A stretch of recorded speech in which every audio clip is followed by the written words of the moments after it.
Om Nicho Nichnam Chetanas Chetananam Eko Bahunam Yo Vidadati Kaman Mastmastam Ye Nupashanti Diraha Tesham Shanti Shashvati Netaresham Om Shanti Shanti Shanti.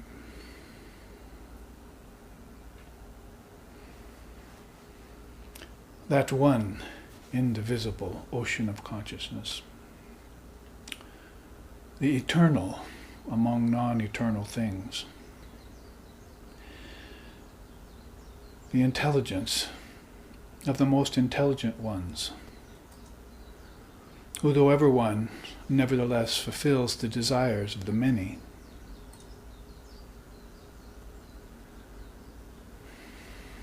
The wise ones realize their identity with that one.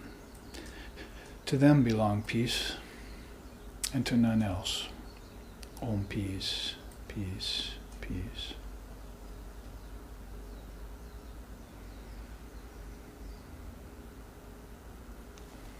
Om Sahana, Om Sahana Vavatu, Sahanau Bhunaktu, Sahaviryam Karvo Vahai, Tejasvi Navaditamastu, Ma Vidvisho Vahai. Om Shanti, Shanti, Shanti.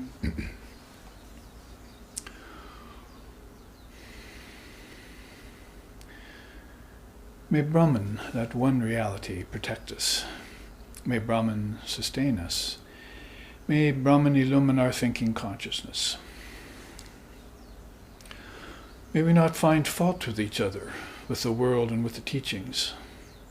And may what we study be a source of inspiration to us eternally.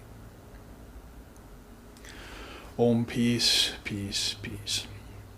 May peace be unto us, may peace be unto all. Om Hari Om.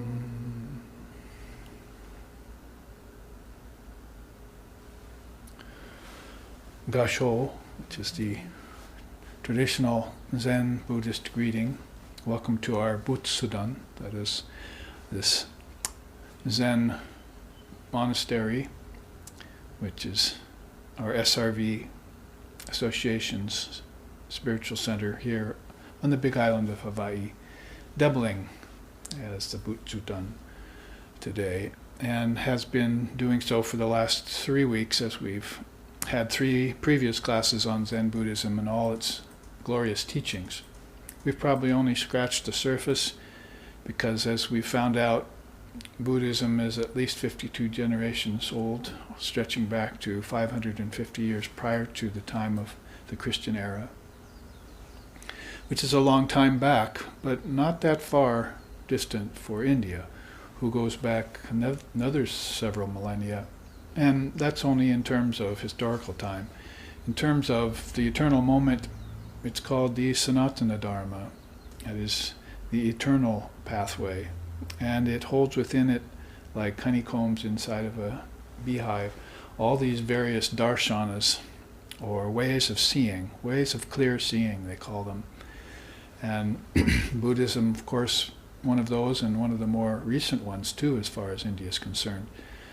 But Zen Buddhism, even very current and contemporary, on the scenes just recently, as far as time is concerned, coming to us from Japan, although Chinese Buddhism was in Japan since some 1200 AD or so.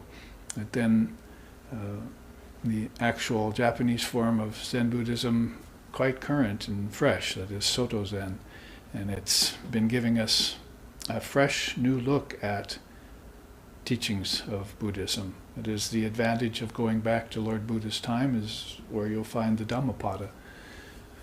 Some 500 great illumined seers that were students of Lord Buddha around the time of his life and just after his passing. They got together and tried to remember everything the Master had told them, and that became the first Buddhist scripture called Dhammapada. Everyone should read that. That's Indian Buddhism. at its finest, right at the root of things, where Lord Buddha's own sayings are evinced. Beautiful quotes from that. It's like, "O architect of this universe, I have seen thee. Now that I have seen thee, I will not build houses here anymore. I will not build houses of wood, nor houses of stone, nor houses of flesh and bone, nor houses of wise conception." So Lord Buddha was a thinker beyond the mind. That is, he transcended the mind, had what he called, and what has become known in all forms of Buddhism right up to Zen as nirvana, is that experience of having the mind pretty much wiped out. Nirvana is like made obsolete, as it were, or blown out like a candle, sometimes they say. It's a image in meditation that the one practicing Zazen can sit as they and think upon as they try and, as even Lord Buddha would say, get into yoga, because he was very aware of Samkhya yoga and of Patanjali's yoga, which was, of course, not in Patanjali's 8-limbed form yet, but was still there in Krishna's chapters of the Gita and various other forms of yoga, the famous 4 yogas, of course. So being aware of all those teachings, he brought them into the Buddhist fold and gave them a positive turn and leveled them against the suffering of human beings. That was his main first noble truth, was to try and alleviate unnecessary suffering. Now, we could probably qualify that by saying there is necessary suffering. And it's not something that anyone can get rid of. In fact, I would say even unnecessary suffering is a great lesson. Once there was a story of a Christian Padre Pio. An individual asked him to pray for him that he would get rid of his suffering. And Padre Pio looked at him and said, "If you knew how important your suffering was, you would not ask me to take it away." So this kind of teaching, although we call it a negative teaching, is very important to darshanas like Vedanta, Yoga, Buddhism.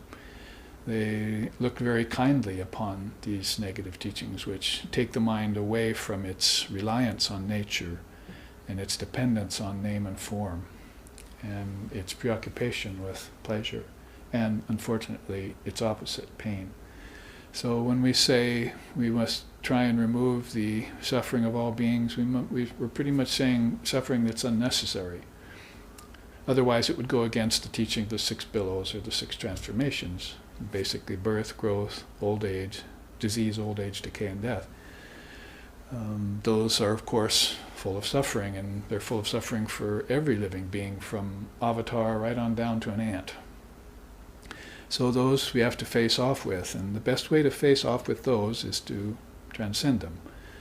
If you can't do that, you must at least forbear them. And failing that, then you're going to have to suffer accordingly, and hopefully find ways in yoga, that is in practice, to alleviate these kinds of sufferings. And because on the other side of the whole spectrum is this bliss, which the Indian seers are always talking about. There's a special word for that called ananda. And that's, you might say, the very opposite, although you could say the opposite of suffering would be, and pain would be pleasure, but ananda is rather a non-dual word that refers to the bliss of transcendence. So that, of course, is what Christ would have felt in the wilderness in his deepest meditation, and Lord Buddha would have felt there under the bo tree when he sat for meditation. And it's a transcendent state of mind, or non-duality. And that's busho in Zen. It's the word that you would think of first. And there are other wonderful words too for that experience in Zen. So we looked at some of those teachings over the past 3 weeks. And today is our 4th of 5 classes in the Zen Buddhist tradition.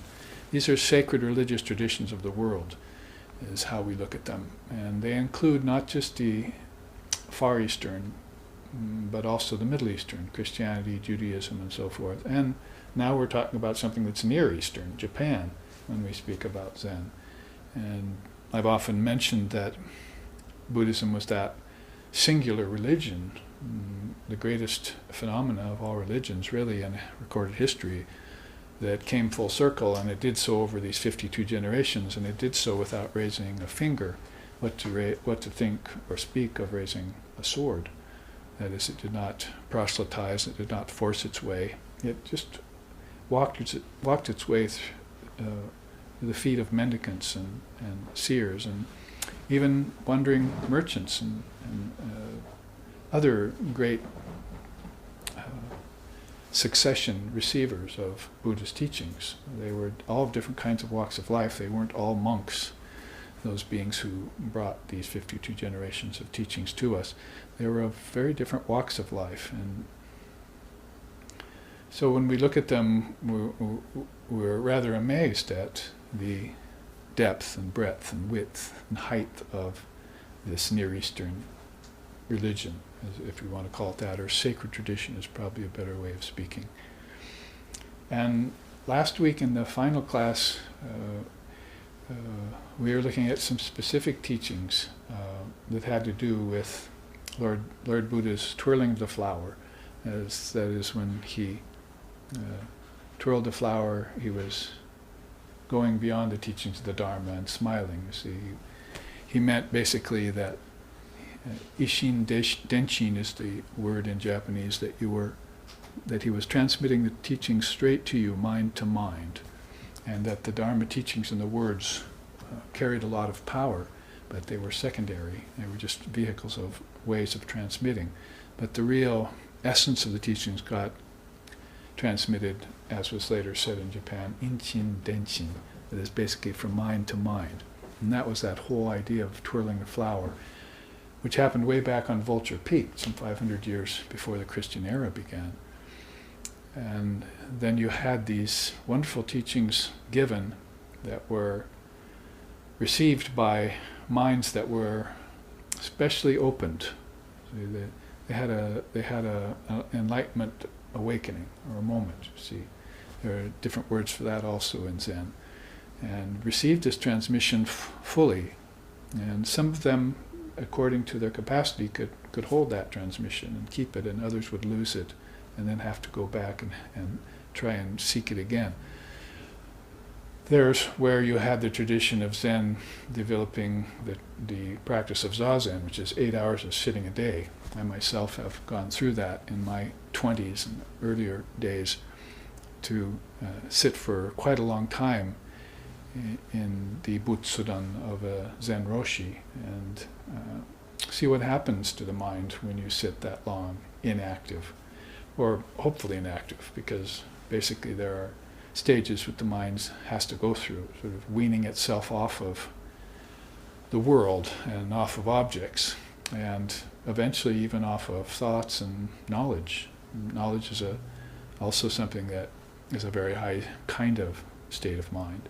But you'll have to go even beyond your knowledge, because if you're aware of knowledge, you're also aware of ignorance, so you still have this duality of knowledge and ignorance pervading your mind.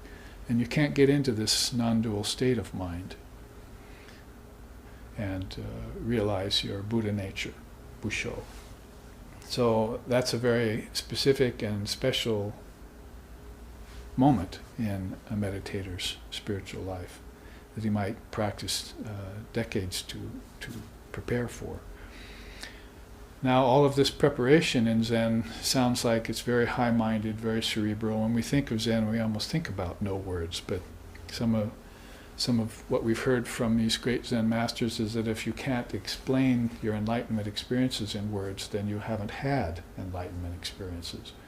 So then we recognize that words become very important in Zen. It's just that there are specific words, just like in the Indian traditions of Advaita Vedanta and so forth, that if you hear a certain combination of words, even if you don't know the meaning of it necessarily, it will all of a sudden have a profound effect upon you, as if it's calling upon a previous lifetime where you learned it, where you learned about it.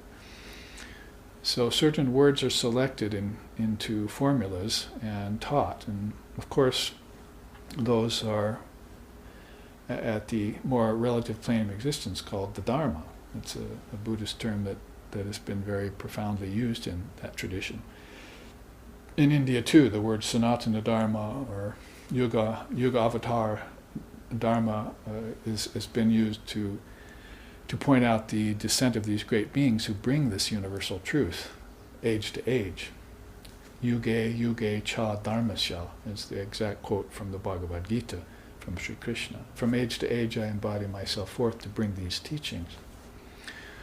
So that's particularly evinced and proven in terms of looking at Zen Buddhism after those 52 generations march across all these different countries, from India to China and Tibet and Burma and Korea and Ceylon, and finally right there into Japan, so that in this particular day and age we had great teachers coming to us from Japan like Mayazumi Roshi and Suzuki Roshi. And if you remember last week we took Suzuki Roshi's 3 Pillars of Zen, and I had made a chart out of that, and we looked at them. You must have great faith, and you must have great resolve. Then finally you must have great doubt. The 3rd pillar of Zen was rather a shock to all of us, if we hadn't heard it before, that after you have this great resolve, that the teachings are current and right, you see, for you. And then you have this develop this great faith in what the Buddha said. You see, this is the first 2 pillars that you have to run down into the very mud of your mind, as it were, as if you're building a bridge over the lower mind. But then you find out that the 3rd pillar you must have great doubt. So Suzuki Roshi had explained that as being not a single doubt, mind you, but a massive doubt. You must come to doubt everything that you see, taste, touch, hear, and smell, as it were. Everything in the phenomenal world, everything in relativity, however you want to put that. And because it's only there that you might be able to see through appearances. And appearances are what are holding up this house of cards that we would call Maya in the Vedantic traditions or Vedic traditions, or Buddhism would call Mara. Lord Buddha said he meditated for 49 days into the Bo tree and had this experience during a few of those sessions that he met Mara.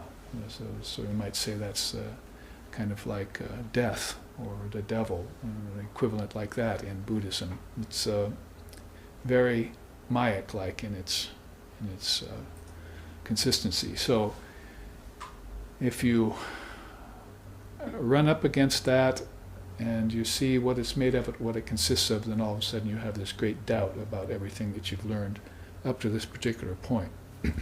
And that's a very healthy condition according to Buddhism, Zen Buddhism. They want you to die on your cushion having that kind of experience. That is, at some point your ego will give up all of that, and that will be its last hold. You might call it the soul's last hold, or the mind's last hold upon relativity. It'll finally let go of those things, and it'll finally have that non-dual experience, which is its own true nature, its Buddha nature, and which it has been distanced from through so many lifetimes, most likely. In fact, I did bring the teaching of the Nidanas, the 12 different links of how 3 lifetimes are put together, basic in karma, you see. So I told you we would look at that to see how people are conditioned over a series of lifetimes to lose this unified vision of their own true nature amidst the exterior things of Maya or Mara, and in that way become so conditioned as to believe that the world is real and that their own divine nature retreats in back, and that's not real. Pretty soon you have these problems called atheism and worldliness and worse, and suffering ensues on that. So keeping a hold of one's, that is, keeping one's consciousness or awareness intact around that fact, that one salient fact of your true nature, would be the opposite of that, would be living in a transcendental state all the time. You'd be in the world but not of it, if we want to borrow a common adage of today. Or as Sri Ramakrishna used to put it, the duck is in the water, but the water doesn't get in the duck. So you would have this protection of feathers, as it were, from the rainfall of Maya and from the water of the world, that you could shed easily and naturally if you kept that specific non-dual awareness of your true nature intact with you all the time. How that gets lost is a great mystery, how it leaks out. Sri Ramakrishna used to say, if you have a clay pot that has cracks in it, you put honey in it, cracks might not be very wide, but sure enough, over time, the honey will start seeping through those cracks, and you'll find a little puddle around the base of the pot one day. So how this knowledge of our true nature leaks away from us over time, as individuals, as families, as cultures, as races, as a world, as a series of worlds. Because remember, we looked at the three worlds teaching in the very first class 4 weeks ago, and we saw that Sangai Ishin, Yui Ishin is called, is the existence of the three worlds. So those three worlds, there are beings living whom have also lost track of their true nature and are embodying subtle bodies and subtle realms, which is still peopled with name and form. See, it's still impeded by name and form, and time and space are still there. So whenever you see name, form, time, space, and cause and effect, that is, action and reaction, or you sow what you reap, however you want to put that, and then you know Maya is in operation. That's how the seers would explain it to you. So the only time when that disappears is in a deep sleep, or in deep meditation, or at the time of death, maybe briefly, or best of all, at the time of satori, or nirvana. The same word, really. Nirvana in Buddha's time, satori at the time of 52 generations later in Japan. Satori would be the word you would look for there. So this condition of non-dual awareness, as we might say, or pure conscious awareness, timeless and deathless. If it's timeless and deathless and nameless and formless and it's beyond cause and effect, then you don't have any of the elements of Maya operative in it, and it's just pure. Chit Shuddhi, pure mind. So we made that comparison last week, in fact. Pure mind in Advaita Vedanta would be called Chit Shuddhi. You have purified the mind of all of its dross, and now it's only shining gold is left, you see. The gold of consciousness is pure conscious awareness. So when we speak on that level about Advaita Vedanta or Zen Buddhism, we're approaching a rather special pinnacle of philosophy that appeals to people who have this leaning towards freedom, absolute independence, without any impedances, so without any weights on it, not running hot and cold or going into samadhi and coming out, but just one steady state of mind, what Sri Krishna called in the Bhagavad Gita, sthiti pragnasha, one of steady wisdom, and that wisdom being of the experiential kind. And so it's eventually, and Zen is classic for this kind of analogy, not a space where you'll be going into a high state of bliss and then falling out into a high state of bliss. You've reached a very high state of transcendental awareness and you just simply remain there.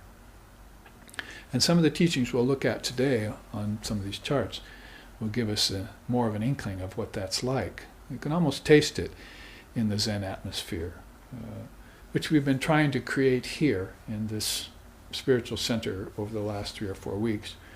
And the Dharma helps that a lot, and of course your kind attentions, your non-dual attentions help with that too, your interest in the Dharma.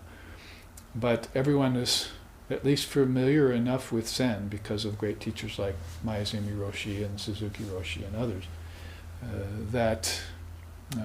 or we may have heard of some beings who were their students, like Alan Watts and people like that, you see. And we may have read a few of those books, like The 3 Pillars of Zen. They were in our on our shelves in our libraries in the 60s and 70s as we were growing up. And if we were serious in great texts like the Bhagavad Gita or Zen Buddhism and so forth, then we would have this familiarity already with those kinds of high-minded, lofty flights of buoyant awareness. See, can only happen where, as Sri Ramakrishna said, the sandbags of the mind had been cut away, tossed out, you see, and then the balloon, mind of the balloon can just rise naturally. So that's, again, another metaphor for meditation. You want your mind to soar, then cut off those sandbags of the 6 transformations and the 6 fetters, 8 fetters and the 6 passions and the 4 akushalas and whatever tradition you look into, the 5 kleshas or the 9 antaryayas in yoga. Then you just think about cutting those off like sandbags and just letting your mind return to its natural source. It would be buoyant then, and that's how you want to feel in your zazen, you see, in your meditation. So that when you stand up one day and then you return the next day to your seat again, there's been no time that's passed. It's just one seamless meditation.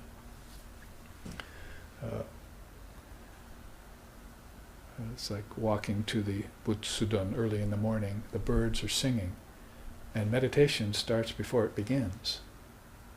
See, that's a paraphrase of a Zen koan. Birds are singing.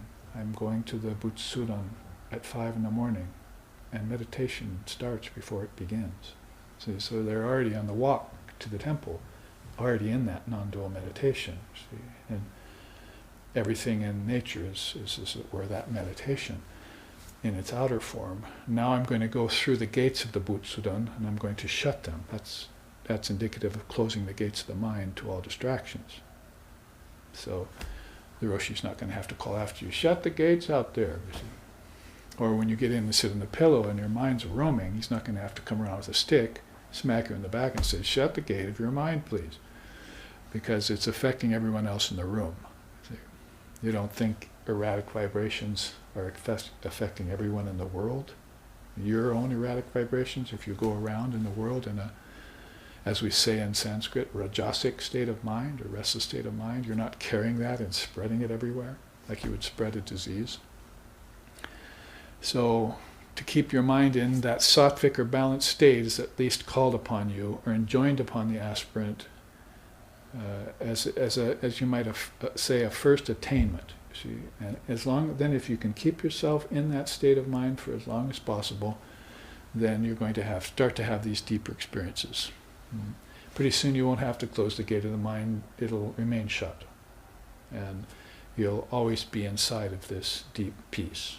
The peace that passes all understanding is how our own beloved Jesus called that. So this, again, has been intended to create a Zen atmosphere for you of non-duality, a buoyancy, if you will, that we can have our minds coast on for the next couple hours. And as we take some of these teachings, now we're saying Zen is poised at a very high state. Even if you say the word, you think non-dual meditation for 8 hours a day, or a high state of mind that never comes down, like a bird that never has to come down from the heights to land on a branch, just always soaring. There are some birds like that, like our own Hawaiian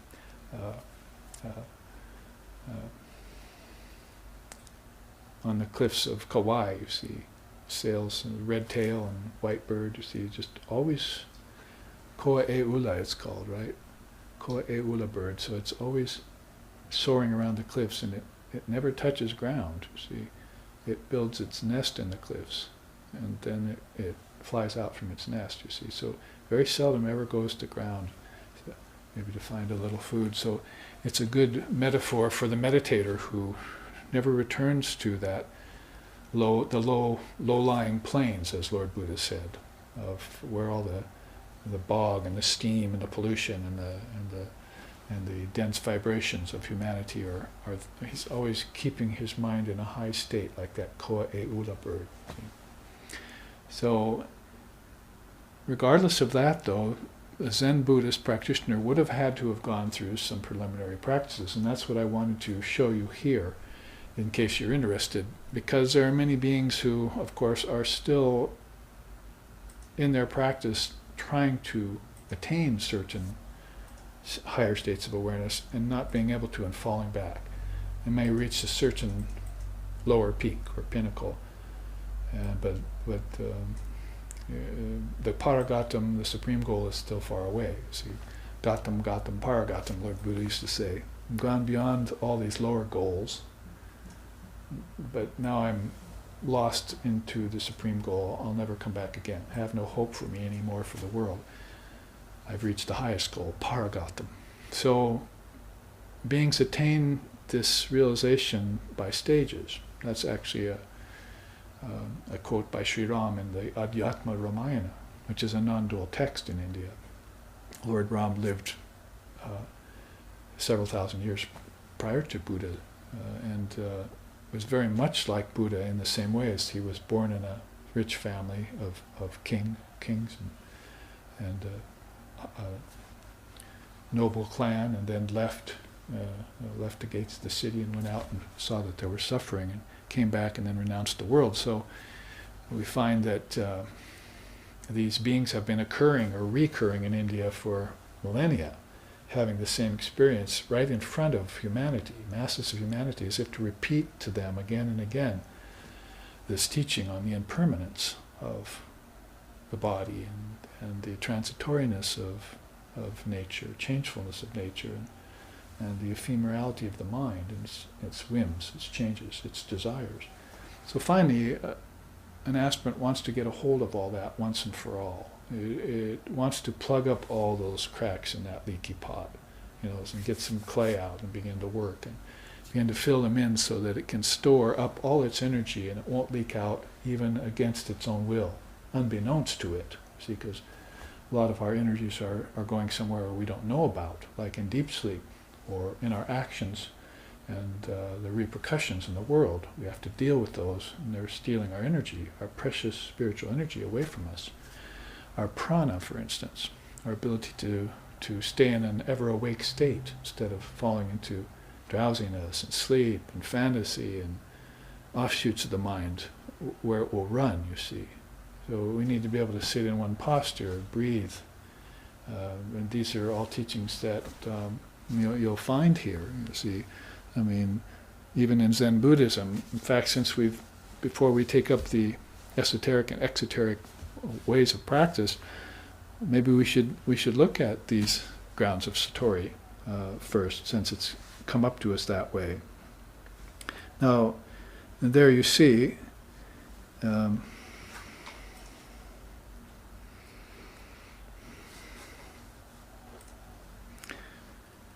that there is a sort of order to Zen practice for the beginner as well.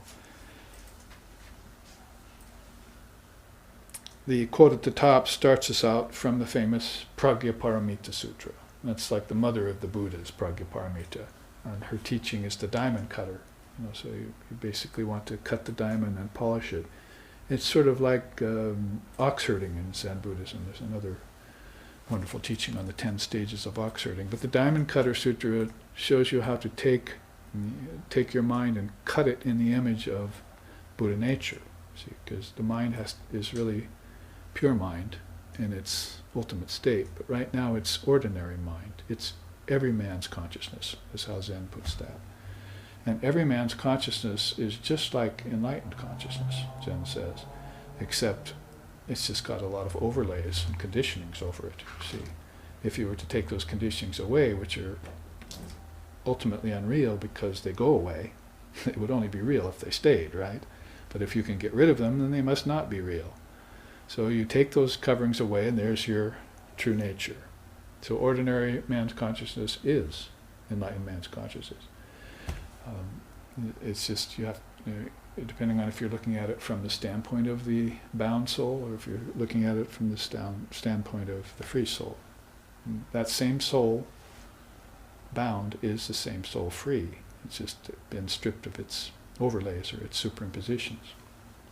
So Diamond Cutter Sutra says, The Sutra of the Diamond Cutter of Supreme Wisdom declares that all phenomena are projections of one's own mind. This is where Buddhism joins the mind-only schools that are older than it, you see, as far as historically speaking, like Vedanta and Sankhya and so forth.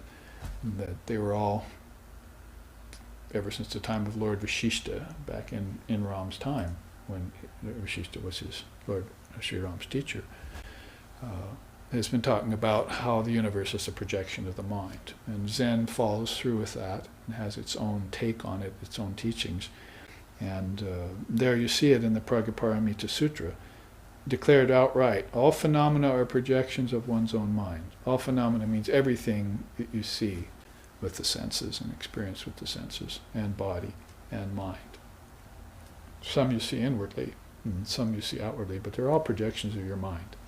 And they're being held up by your mind and by the minds of 7 or 8 billion other beings that are also living at that same state of consciousness, generally speaking. A whole samsara pragbara was the ancient term for that, long before Buddha, by a man who was named Lord Kapila, and later Buddha was born in his town some thousands of years later in the very same place Kapila lived. But Lord Kapila said, basically, samsara pragbara means this ocean of souls that are caught in suffering. Now, very few escape that ocean of suffering to get to Kaivalya pragbara, he says. That's a whole stream of souls that are leaving samsara, never to return. Pragbara means a dam, so there's a dam somewhere there that's keeping souls back inside of this ocean of suffering. And then there's some that are finding some way through, you see, be able to leave the ocean of suffering behind and sort of like a salmon spawning upstream and getting beyond these blocks of different waterfalls and so forth, finding its way back to the source. See? So whatever analogy you have to use to understand that, just know that if you're looking at it from the standpoint of these millions and billions of souls that are caught in samsara, remember samsara is a word very much like Maya, in the worlds of name and form, time, space, and causality, or where nature has become manifested. Well, that manifested nature is under the control of the mind, the great mind, and that's been projected. You see, these worlds have been projected by mind. One way to understand that for people born in a Judeo-Christian kind of setting and upbringing, whether it was traditional or just conventional, is to say nothing doesn't exist. You can't create something out of nothing. And so the idea is that, before there was anything, there was a nothingness or a void, and then out of that void came something, and it doesn't make sense to most good thinkers, you see. There must have been something in existence all the time, they say, and it was just hidden. So this is the idea of helps you understand the projection of your own mind. It's got all this potential in it, and it's hidden. But if you start it worrying, in other words, kick off that vibration, vibrations start to happen, as Patanjali says in the Yoga Sutras, then one mind vibrates, and then its twin vibrates, and then its family vibrates, and pretty soon there's a whole ocean of vibrating minds that are vibrating at a certain level, and they're not able to vibrate beyond that. All of a sudden, inside of that, there's one great thinker that says, I think I'll vibrate higher, you see, or maybe it should be, I'll vibrate less. Maybe I'll start to go back to the source, which is the word in the beginning, and it wasn't vibrating, you see. It's beyond all mental vibrations that are gross and dense, and it's of a much subtler kind of vibration. And he begins to step inward like that, like the Buddha leaving the realm of the ancestors and the realm of the humans, and getting deeper and deeper into his own Buddha nature, Busho, until finally he has that non-dual realization out of which everything comes. On the way, finding out that just before he realized his Buddha nature, that there was a field of seeds he went through, and those were in the mind. So the only way we really have to explain that is deep sleep, that everything here has come out of the subtle body, our mind, and everything in the mind has come out of our causal body, which is the seed state. So it marches out, and then it marches in, and it does this every breath, and it does this every 24 hours, and it does this every lifetime, and it does this over a series of lifetimes. And so you find yourself under the auspice of creation, preservation, and destruction in cycles. What we like to call in Vedanta projection, sustenance, and withdrawal. See, there are these two great hands called Divine Mother's hands, and like a tempest in a teapot, projection, sustenance, and withdrawal are going around in cycles inside of her hands, you see. She's the stability behind it all. Form and formlessness, if you want. And this play is going on all the time. So I've paused a little bit longer to explain this Pragyaparamita Sutra in that regard, that it's been in India's mind, philosophically speaking, from time out of mind, that all of this came from your head, as if I want to put it, came from your mind. That is, head and brain are ways of saying, but if you really want to know the difference between the physical and the subtle, then you're going to march from the brain to the mind. And the mind will become for you the kingdoms of heaven within, as Christ was talking about. These are avenues that you can take to the kingdoms of heaven within. You're going to have to use your mind to do that, because your mind created them. See? So you're coming out with the mind's vibrations, and when they cease, you move in, away from the mind's vibrations. And this is a different way of thinking than a 7-day creation theory or a 4,320,000,000 year evolutionary theory. See, here's a third choice for you, right? So we've got pretty much two choices that have rather become sort of like a rock and a hard place for many of us, you see. Shall I believe a 7-day creation theory of a God who's a creator? That doesn't sound right, because God doesn't create. God is beyond creation. That I can accept. Or I can go with the scientists and, go to the zoo and see my ancestors when I talk to the monkeys. You see, then all of a sudden I'm not a pure consciousness anymore. I've gone through phases for billions of years, and there's an end to it, and then I end. You see, there's no involution, so that's not fair. There's only evolution, out, and nothing going inward. You see, from where I came from. So people with a deep sensitivity and who have a strong urge towards intuition, intuitive urge towards returning to the source, even while they're living, even when they're young, like Shankara and Vivekananda and others. See, they're going to differ with this idea of creation out of nothing, or a big God sitting in the sky on a cloud, or intellectual scientists who figured out from some big bang that there's 4 billion years of it going on here and an end, you see, and we only appear in a tiny little sliver of that. The dinosaurs lasted longer than we will, you see, kind of thing. So it doesn't provide any room for consciousness, certainly not for pure, timeless, deathless awareness that Vedanta and Zen and others are not only talking about, but their seers have realized and experienced. Now there's the rub. Can you go in front of these hundreds and thousands of realized souls and tell them that their realization experiences are untrue? See, good luck with that, as they say. As these beings are living at a very high state of awareness. It's not just something they're talking about. When they talk about it, it's these select words that they're choosing, called the Dharma, right?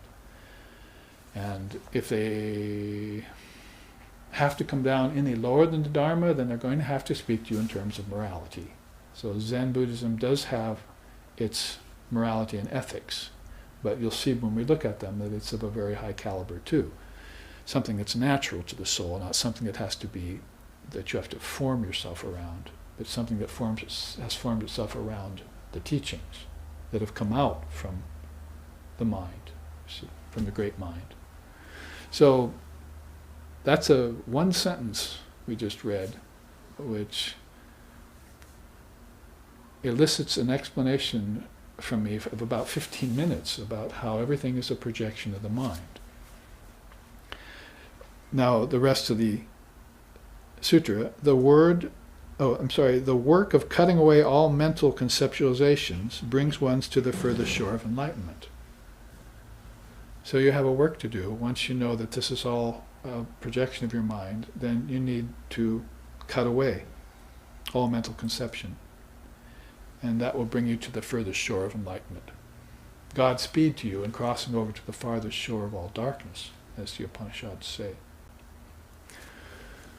So, this is the woodcutter. You've become a woodcutter. You see, there are famous Zen koans about that. And you need to go into the forest and begin to do your work. And the forest is this mind, and the trees are growing are all these conceptions, and you need to go in there and cut out some space for yourself, like in a jungle. See? My mind's become a jungle. One songwriter in India sings, if I only had a machete, then I would cut away an acre and build a temple, and I'd be happy there. I'll cut the rest later. See? So, to cut down an acre, build a temple, live a sacred life, you see, and then cut away a few vines that are trying to creep in and encroach upon your space. See, well, but he says, actually, I want to become fully enlightened and make the whole land of awareness my own possession. So I'm going to have to get out there and cut it all away pretty soon.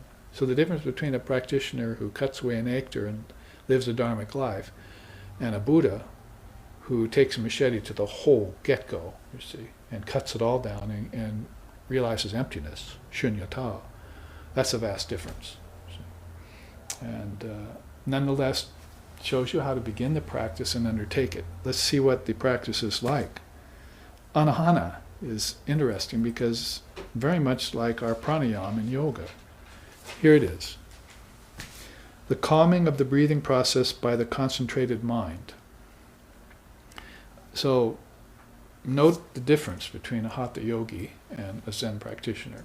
A hatha yogi is not got a concentrated mind yet. So they're trying to practice breathing exercise so their mind will get into their control. See, I mean, try it sometime. If you're restless, just breathe and you'll find out your mind will go balanced again. Just consciously breathe. See?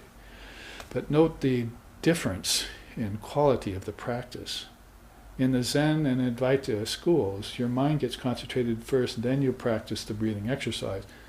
And when you practice the breathing exercise, the nadis are conducting much, much more prana and much, much more shakti power into the mind.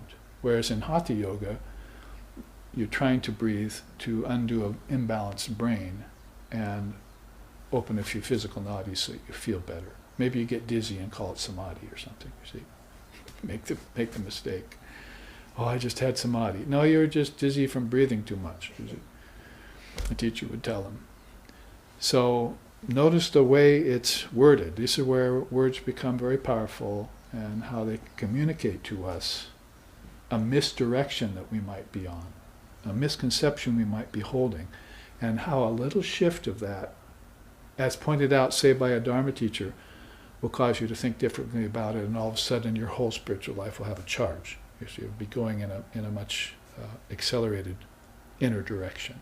So concentrate your mind first, and then do the breathing exercise, anahana. In Zen, that's how they would put it. So, say some students would go to a teacher, I want to practice breathing exercises. Say, some Hindu boys went to Maharaj. You know who I'm talking about? Swami Brahmananda in the Gospel of Ramakrishna was called Maharaj. He was Sri Ramakrishna's spiritual son, they called him. Rakal is his name, a pre-monastic name. So some students go to him, and this is an occurrence that happened, and they said, shall we practice breathing exercises? And Swami Brahmananda says, no, you don't need to. You can just practice this mantra I'm going to give you. Because mantra will give you all and more that breathing exercises give you, but without the dangers of breathing exercises. So here, do this mantra with devotion, with sincerity, with depth. See? So you'll find out that a lot of these great souls never sat in an asana, never did a breathing exercise. If they have a student of a lower caliber come to them who's going to need to get theirself together and do a few asanas and some breathing exercises, they won't shut them out. But they'll say, sit with me for a while and concentrate your mind. Now, here, I'll give you a breathing exercise, you see. It's not like, oh, come here, I'll give you this breathing exercise, just go home and do it. without any preliminary exercise, without any guide, and then they go home, they do it too much, and as Holy Mother says, they get an imbalanced mind and come back, in a imbalanced state. You see, so you might just sit for a while with your teacher until you settle down. Then say, okay, now breathe here with me. You see, and then teach you breathing exercises. So this first one is very indicative, Anahana, of how to do breathing in a conscious way. I've often complained about this in my own Vedanta school. My main school of endeavor and teaching is in Vedanta, and yoga with a close second. So I've often noticed how people will not be conscious of their breathing exercise. Will not bring consciousness to the breathing exercise. They'll just do it and see what happens. See? In fact, where I would go with it if I were to prepare a person for breathing exercise is to introduce them to the prana. You have not met your own energy yet, you see. You're operating on the prana that comes from food. But there's another prana called psychic prana that's within you. You need to be introduced to that, because if you're introduced to the psychic prana, that's inward life. But food life goes outward, you might have noticed. Go to the bathroom and find out. You see. The energy from food goes outward. But the energy that from psychic prana goes inward, from the senses inward. See? And that gives you, if you're conscious of it, an inner life. What Christ wanted for the fishermen along the river when he saw them was an inner life. They didn't have one. So he had to take them to Gethsemane and meditate. But he didn't just take them to Gethsemane and sit them down and say, practice breathing now. He sat with them, got them calm, and then gave them the exercises that they would need individually, with a calm mind already intact, so that the results would be beneficial, you see. This is very important. It's not random spiritual life. And it's our mistake in the West to consider it or not consider it, as the case may be. We have to be very ordered in our practice and be very aware of the effects and note them down and make changes if there are errors. You see, we have to correct these little errors in our orientation. What's the very first of the Eightfold Path in Buddhism? Right orientation. There's the Four Noble Truths. Of the Four Noble Truths, there's the Eightfold Path, which is the fourth Noble Truth, right? Now look at the Eightfold Path, and the very first one is right orientation. So this is pretty much what we're talking about. You can't just look at a chart like that at the teaching and say, okay, I understand that. You see, you have to see the way it's put together, the way the Roshi put it together in English for you, and then go to him and ask him what it means, find the order, and implement it, in this case, with a concentrated mind. And I was just saying how we go out here in the world and do actions, right? And the vibrations, we subject everyone to our vibrations, and everyone is subjecting us to their vibrations. But how many of those people are figured in their movements? See? How many people are standing up right now and walking to the door, and from the moment they have the thought, I'm going to stand up and walk to the door, they haven't brought their consciousness to bear on the act. See? So they stumble along the way, stub their toe, run into the door jamb, or leave something behind. You see, oh, I have to go back for my wallet. You see. So nothing is figured, you see. And that's mindfulness, that's consciousness, that's awareness, and it's seamless in its original state, but you're causing rifts in it. How is that, you see? Then later on you find out that, I practiced Zen, or I went to invite a Vedanta teacher, but I never really got the gist of it. You see, I never really succeeded. Because I left rifts in something that was perfect to begin with, you see. I left wrinkles in the rice paper when I walked across it. You see, I never learned how to float,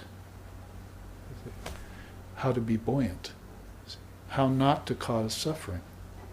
So shall we go back to nonviolence, and should we go back to the practice of truthfulness, and should we go back to the yamas and yamas of yoga? Should we go back to Jujukai and Zen and find out what we need to do to not leave wrinkles and not cause rifts in the consciousness, which is perfect to begin with.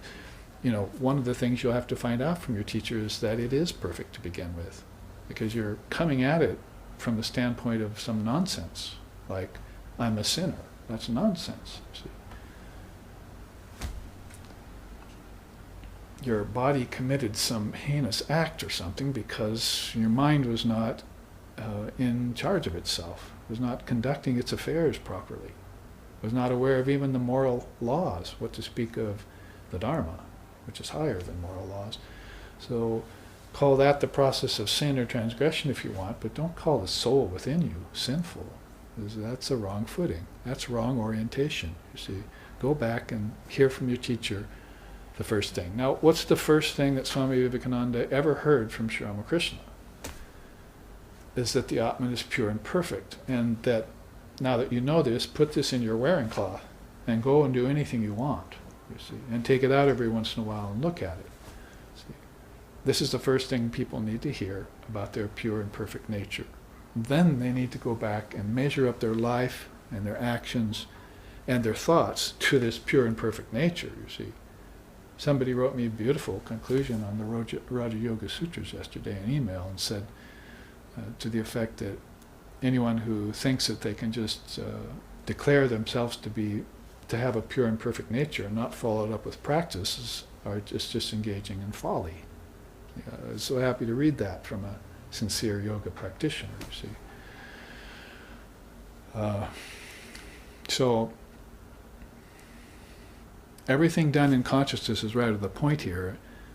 If it takes Zen to make us sit up and pay attention to this, fine, but we should have learned it back in the yamas and niyamas of yoga. See? In fact, yamas and niyamas of yoga came some 600, 700 years after Lord Buddha's appearance.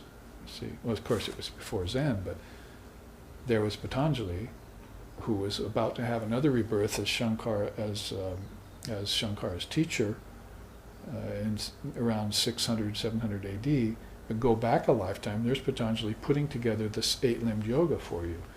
And 500, 600 years before that was Lord Buddha putting together the Four Noble Truths and this Eightfold Path. So you see how these great seers from India got very influenced by one of their own, Lord Buddha, who was India's rebel child. You see, that's how he's become to be known. India's rebel child, you see, because he didn't go full on force straight with the Vedas, you see. He wanted to part company and concentrate on suffering, you see. Get away from the Brahmin priest class, and all of that fall that was happening in India at the time. So when Patanjali was born and he heard about Lord Buddha preceding him, then he put together the Eightfold Path. Then the 8 limbs, Eightfold Path, 8 limbs, you get the connection. Then 5 yamas and 5 niyamas are there for you to study how to live non-violently, how to be truthful according to your true nature, how not to covet the goods of others, ashdeya and so forth. You see, it was all beautifully put every 500, 600, 700 years. You see, so people have to check in with those systems. See? It's basic what I've been doing for you ever since SRV was founded. Is to teach you these different systems, that is, present them to you so you can consider them, and then eventually you'll put it together that these are steps of the Indian rishis that happened. One step every 500, 600, 700 years, a foot came down into this, the soil of this earth. You see, they laid their feet down, and with it came a system each time they did. You see. And we have to connect these systems.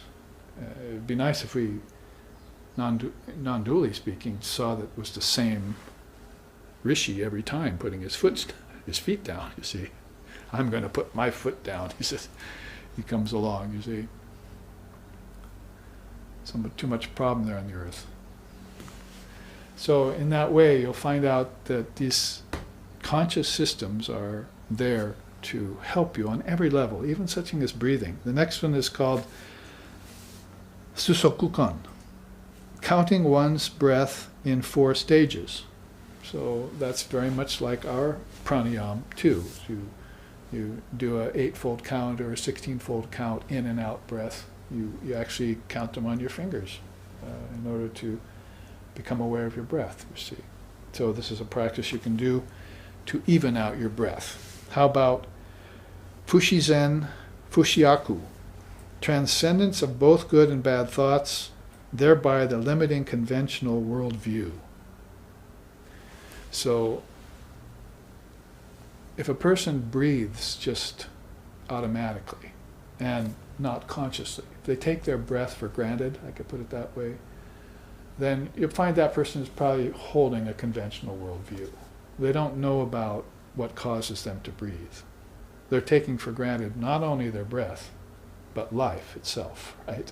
Because life is based on breath. And what's breath based on? Food. You see, life and breath are based on food and water. So these are all things that you're taking advantage of and taking for granted. See? So therefore, if you're doing that, you're probably a person that's laboring under a conventional worldview.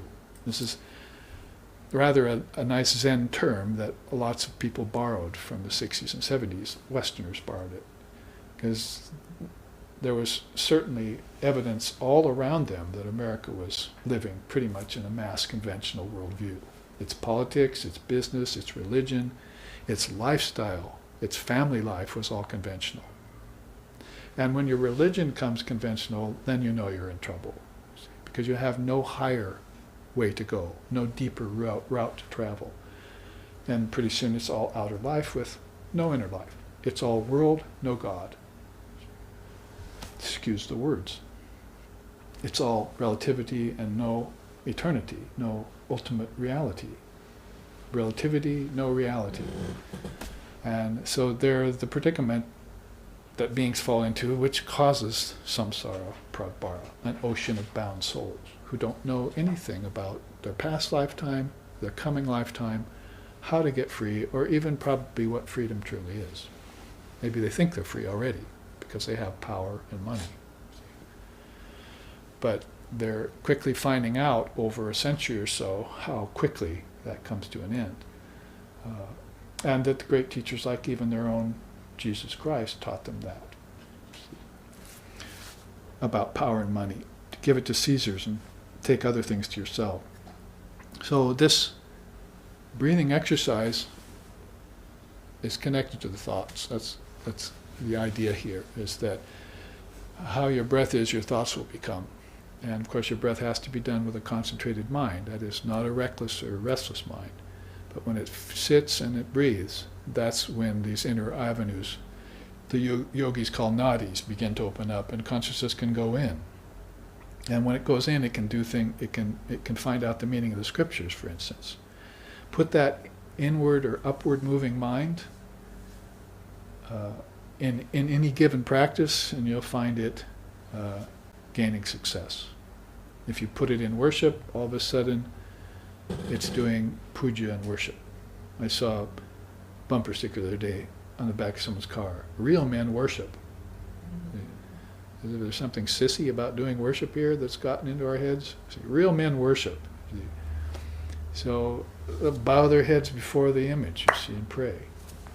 Well, in Buddhism, you can do your 100 or 500 or 1,000 bows a morning, you see, in front of the image, in front of the Buddha in the shrine. So whatever the case may be, you put that concentrated mind in any practice, then it will have success. If you put that same concentrated mind that has settled its breath and has transcended conventional thoughts on the scriptures, it will start extracting the meaning of the scriptures out of them, and then it can give them to you. See? Extract and distribute. Like bees taking different honey from different flowers, see, and bring them back to the hive. Take it from the different scriptures, bring it back to you, as Sri Krishna says. And so there you have next, haikan, closing the gate. We were talking about that at the beginning of class. You close the gate of the mind by transcending mental distractions. You might as well call that the fifth limb of yoga, or fourth and fifth limb of yoga, pratyahara and dharana. You see, turning off, taking the senses away from their objects and then concentrating the mind inside, you see. So that would be like haikan in Japanese Zen. Close the gate, please. You're walking around with your gate wide open in life, you see, and lots of risks and lots of dangers and lots of vibrations and lots of impressions and lots of insinuations are happening. You're getting thought germs from everyone else. You're being influenced by others, like children going around and open to the world, you see. So you probably should have kept your gate open out there too. I mean, your gate closed out there too. But when you come into meditation and do Zazen in the Butsudan with the Zen Roshi, then he wants you to sit and close the gates. It's not allowed otherwise, you see. You'll get a stick and a shout, you see, if you don't. Whack, or a shout, or both. Because you're ruining the peaceful vibration for the other meditators in the room, you see. So this is a practice that will educe to your highest good and the highest good of the commune, of everyone there, you see. So close the gate, please, and don't let it open again. Let's go across the chart and look at Daishi, the great death. Soon, by sitting on your zazen, like I'm doing right here, doing a traditional Zen dress with Zen black zafu under me.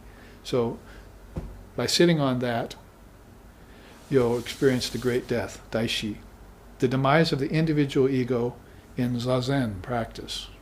And if it takes you 4 to 8 hours a day to get to that over a series of days, that's, you might say, a preliminary goal. That is, you breathed, you concentrated the mind, you worked on your forest of thoughts, right? And then you closed the gate, having done all that. Now you have to work on that next level of tattva, the next level of principles called the human ego. You're going to have to take that to task and find a way to puncture it or whittle it down. Or Sramakrishna said, ripen it. If it's unripe, ripen it. That's where real men worship, you see. If you want to take care of that ego through the route of bhakti yoga, then bow down before the image, offer flowers, sing songs, offer your heart's love, nitya sarga, dedicate yourself every day to realization of the true self and worship of Ishvara within you, or Buddha nature. Then you will have the death of the ego taking place as you watch. It will diminish. So there will come a point in that diminishing process where it'll go away. In other words, it'll show itself to be empty. Yes, like every other thing. Everything else is empty too. But this is a very unusual kind of emptiness because it's what you consider to be you for lifetimes. See, it's what's been transmigrating your ego-mind mechanism. That's who you're calling by names. That's what you're calling your personality. That's what you're connecting to your family, you see. And that's who your friends and your enemies are also connected to. It's all that ego, you see, that's been doing that. So now, when it goes away, it's a very distinctive kind of emptiness. See, we epitomize it in our path called, but the question, who am I? But when the answer comes back from that, you're nobody. See, you're nothing at all.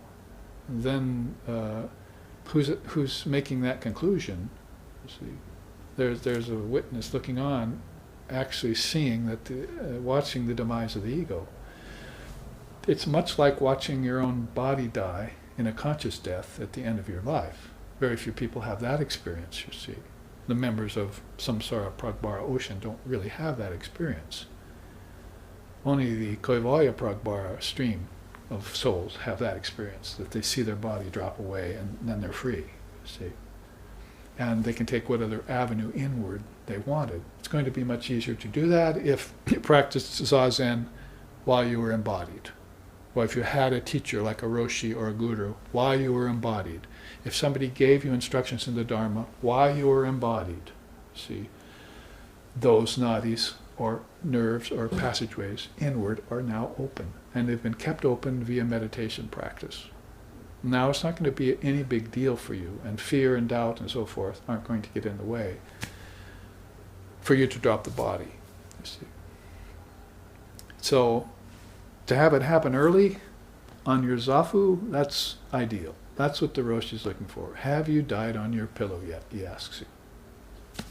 It's like when you go to a Kundalini yoga teacher, what's the first question he'll ask you? Have you uncoiled your coil yet? You see, there's a coil, right? The 7 chakras. Shakti power. Kundalini wants to get out of the root chakra and coil herself up toward the crown chakra. So he wants to know if you've accomplished that yet. In any degree, has your consciousness awakened? Is Kundalini rising? Forget about Capricorn rising or Aquarius rising. That's all has to do with planets and physical things. Is your Kundalini rising? That's what they want to know. Because that's essential knowledge. That's akin to realization. That's Satori in its result, you see. It's leading to Busho, your true nature, your Atman, as we say, your indivisible self, not your ego self. So when that ego self passes, then you'll have connection to your true self. One major nerve, nadi going inward, the Sushumna it's called, is open to you, and it's conducting wisdom. Streams of wisdom particles are flowing up it. And there's no blocks in the way. And this is an aura comes out. See, that's what you see in Jesus and Buddha, their followers said a great light was around them. Well, that's what's the outer result of what's happening inwardly, of these open passageways or conduits. These spiritual roadways or passageways. So the last real impediment to that would be this ego. So you must have daishi. So you must have that great death. Let the ego go. Sri Ramakrishna said it's just an onion. It's all peelings and no center. And it makes you cry. See? So let it go. What is it to you? If you want to do this same practice by who am I in the Vedantic, in the Vedic way, then do that, you see, and ask that question and strip off the 5 sheaths, the koshas, including the Anandamaya kosha with its attachment to bliss, its ego attachment to bliss, and do it that way. See, you can have a different teachings, different pathways, and different teachers around it in the different traditions. But you must choose one of them and follow it. And basically, then you'll be able to dig one deep well and get water. It's only then that you can proclaim that my water is the same water as my neighbor's, you see. Until you dig water, have water of your own, and compare it to your neighbor's, then you're not going to be able to say that with any authority. Sri Ramakrishna Paramahamsa dug these wells and found them to have all the same water in them. So he dug them all deep. So then you'll find these beautiful Buddhist-like sentiments, and which are right out of our own Advaita Vedanta tradition. Nimitam manas chakshuradir pravrito nirastakilo padirakasha kalpaha Ravir lokachesta nimhito tatayaha Sanicho palabdis swarupohamatma Yamagnushnavad nija bodha swarupam Manas chakshuradim yaboratmakani Pravartanta shritan ishkampam ekam Sa anicchopalabdhi swarupohamatmam.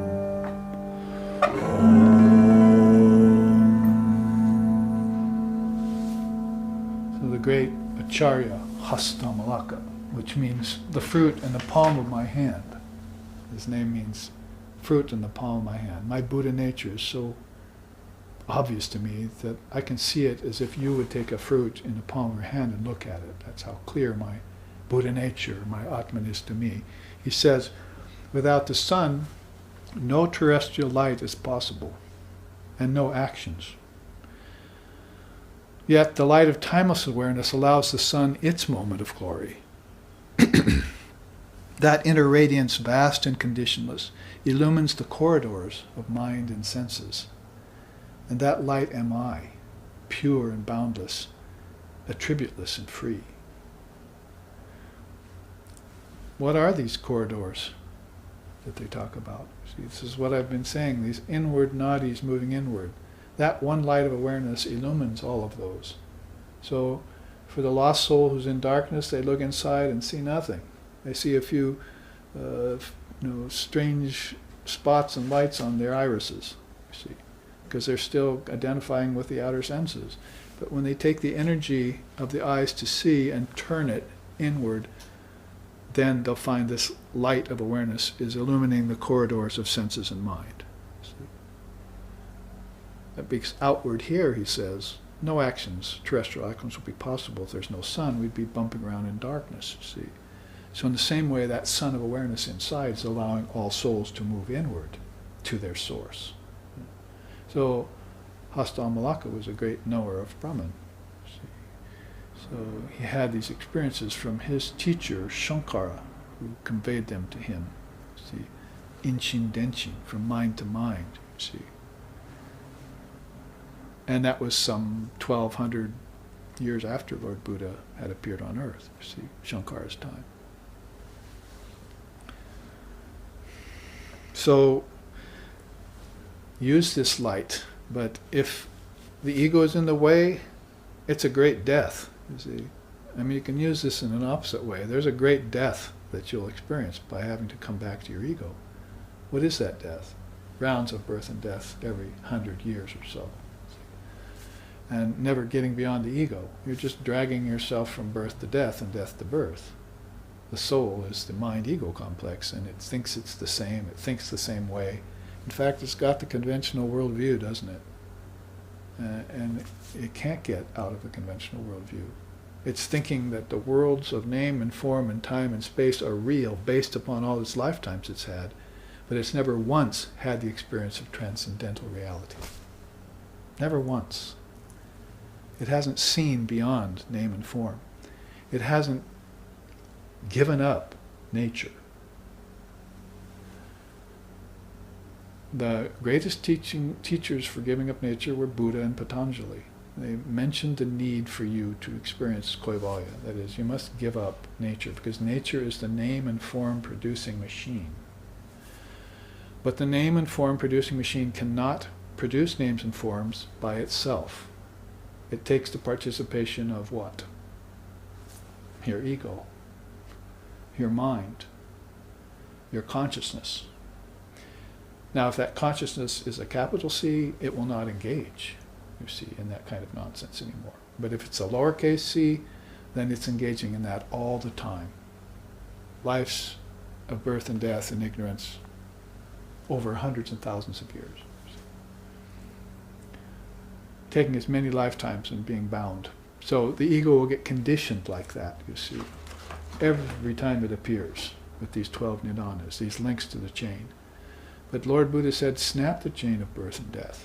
Realize yourself not to be an ego, but to be Buddha nature.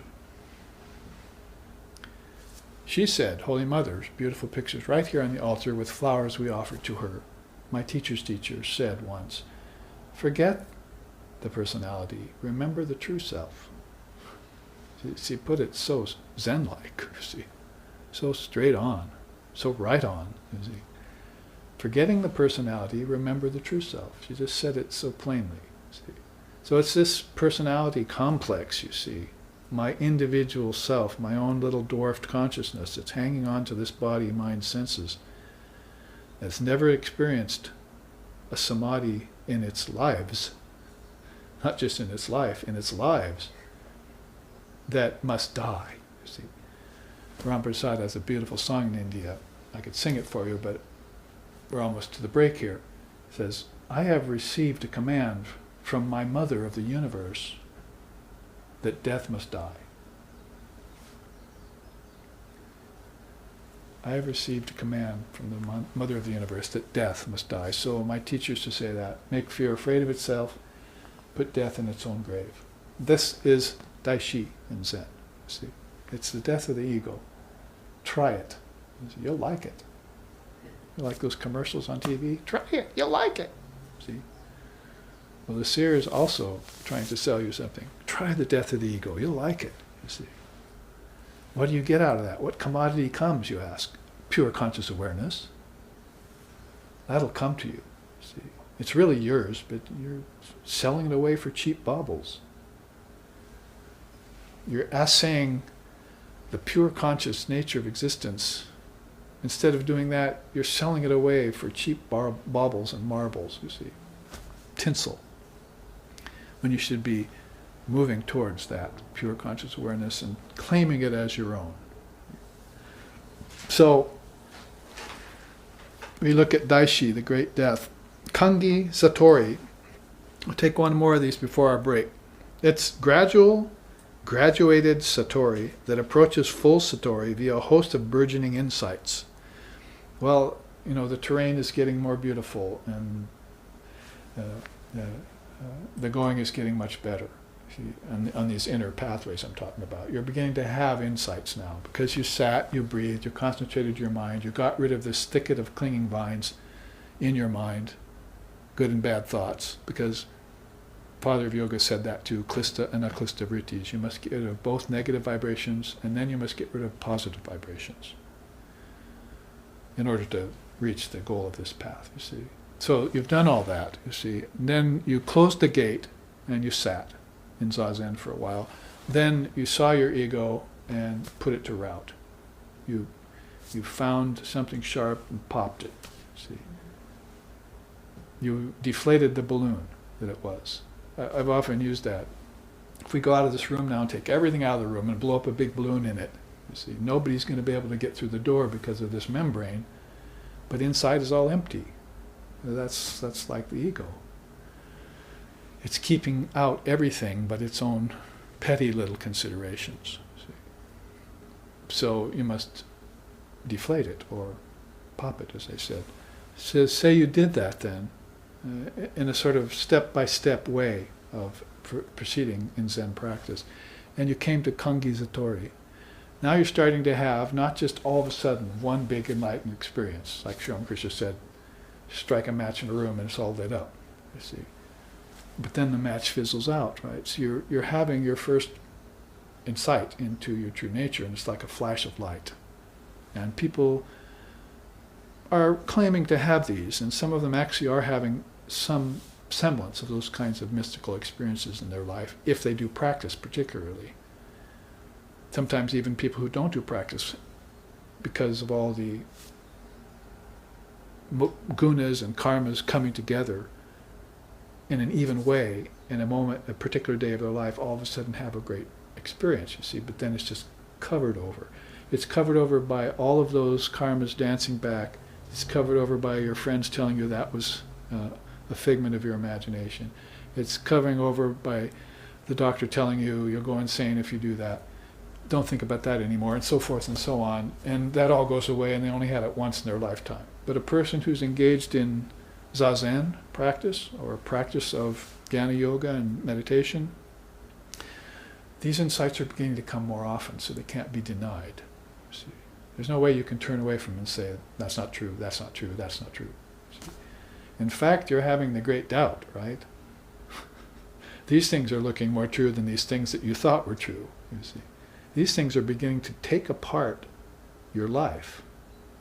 See? And that's a good thing. You wanted to get your life together, and when you did, you found out it was all the conventional worldview.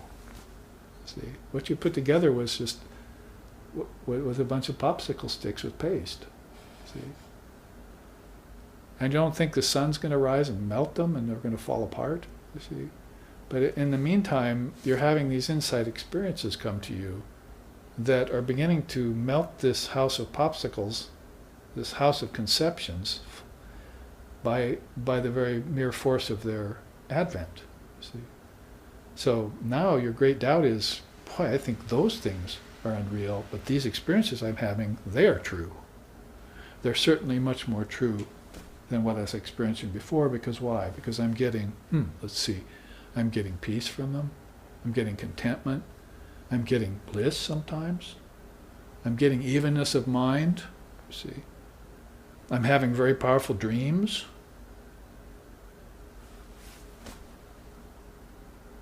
I had a vision of the Divine Mother the other night, and she smiled at me. See. No woman's ever smiled at me before. No. So all of these things are coming, you see. So this is Kangi Satori. It's not Satori yet. Satori would be the ultimate experience in Zen. But it's gradual Satori. You're beginning to be led towards that, which is your true Buddha nature, but by powerful experiences that are beginning to destroy subtle barriers in your vision. See, conventional world view going away, true God vision coming, see, Buddha nature coming into focus. Be sort of like, adjusting a movie. Your whole life begins to come into focus from a blurred screen. So at this exciting juncture, we shall break and come back for more Zen teachings in about 15 minutes. The live streaming audience can look at this chart, and then we'll finish it up and then take up these Jujukai, which are also very key to Zen. Thank you for your kind attention.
Class 4, Part B. We're entering into more Zen teachings. We ended the first half of Class 4 a few minutes ago with teachings on Kangi Satori, this idea of, or this spiritual process of having insight experiences by degrees. And it's mind transforming and life changing. This is how to measure valid, authentic spiritual experiences against ones that are questionable. Certainly ones that are drug-induced or that kind of thing. Sometimes even dreams are not very, you're not able to validate them as being authentic spiritual experiences because they were induced by something. But these deep insights stand up to the test of what they are or what they're supposed to be if they transform the mind and change your life in positive ways. Changing your life in a positive way may be a negative occurrence, though. That's why, as we're saying, Buddhism and yoga are classically known for facing off with the brutes. The story of Vivekananda, where in a mountain village he encountered all these baboon-like monkeys that were rather ferocious, and he began running from them and they chased him, but then someone yelled out the window, "Turn and face the brutes." So he turned and raised his staff and they all disbanded. So he said that was always a great lesson for him in the spiritual context of how to face off with anything that's chasing you or that you're afraid of. It's the only way to do away with it completely. The yogi or the yogini will take that route and destroy all fears and doubts and of course disperse ignorance in the mind too. Those cobwebs of ignorance or those clouds that come over, especially in tamasic and rajasic cycles. When you're in the sattvic cycle, everything's fine, then you feel maybe I don't need to do my practice. But then that mind changes one night after sleep, next day, and you feel different, and you wonder where your peace went to and where your balance went to. This can happen every 24 hours. It can also happen every week or every month or every 12 years, that people go through these long cycles of being in balance or not, or being very dark, having a very tamasic kind of lifestyle. And there are little lights and peaks and valleys inside of even that, but basically the whole overall ambience of the thing has been running along one line all the time, one guna or one mode of nature. So when one begins to take life in their own hands, that is, I'm talking spiritual practice, then these insight experiences start to come and you can begin to count them, maybe even on one hand at first. That is, you only have a few that you absolutely are sure were valid and authentic, and that there's no doubt to them, and they've contributed something to the quality of your consciousness. Holy Mother used to call that character. She said spiritual life isn't about bliss, and it isn't about visions. It's about building your character. So she noted that in people that were around her, and she had hundreds of Hindu people around her by the time she was the mother of the Ramakrishna order after he had passed, and so well known. So hundreds of thousands of people were looking at her as their ideal, even, and of course to this day, millions of people are looking to her as the ideal divine motherhood.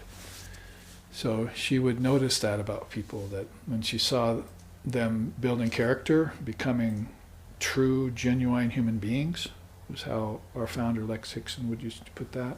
Not necessarily having visions and dancing and singing and sort of going up and down the gamut of various emotions, but building real character and beginning to serve others, for instance, is a sign of character.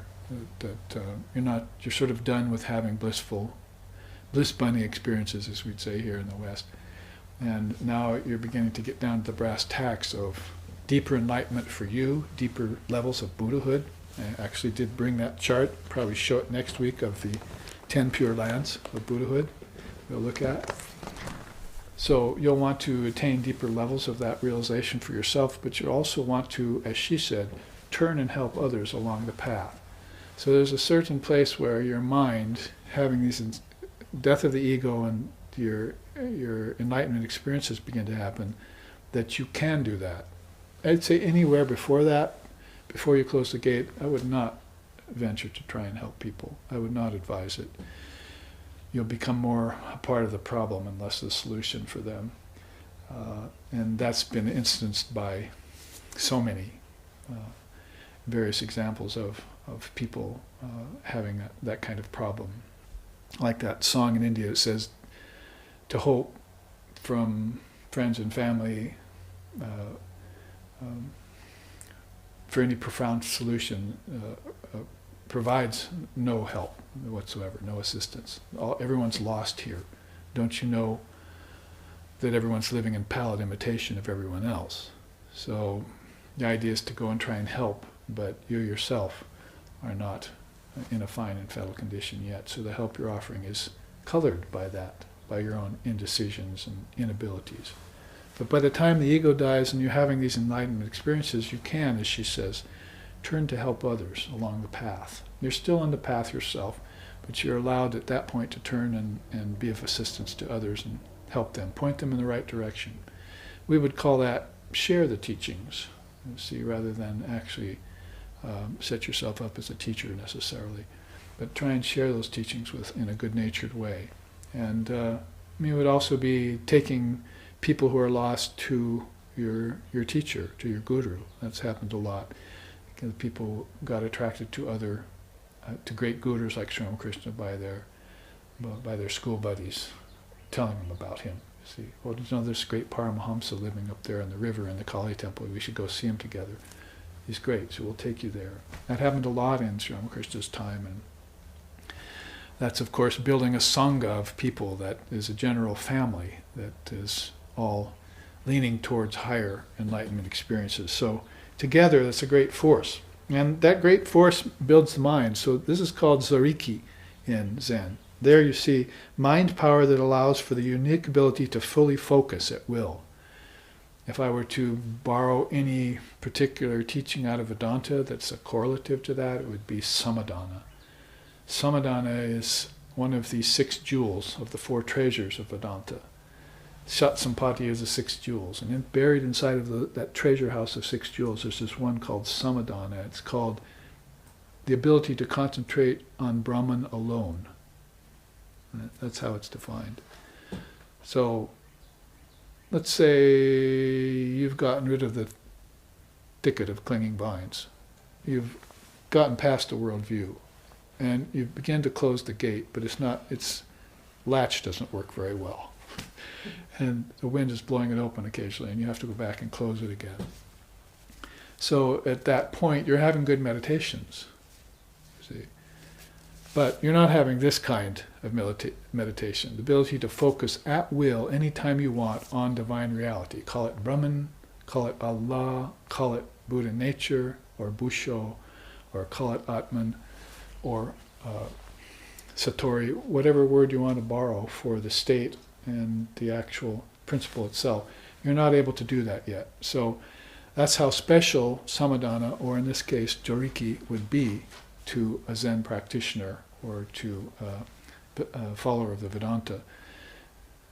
They know that at any time they can sit down and concentrate their mind and on divine reality. Plus that, we have that beautiful koan I said at the beginning of in the first half. It says, walking to the Butsudan, to the temple, 5 o'clock in the morning, birds are singing, meditation's already begun.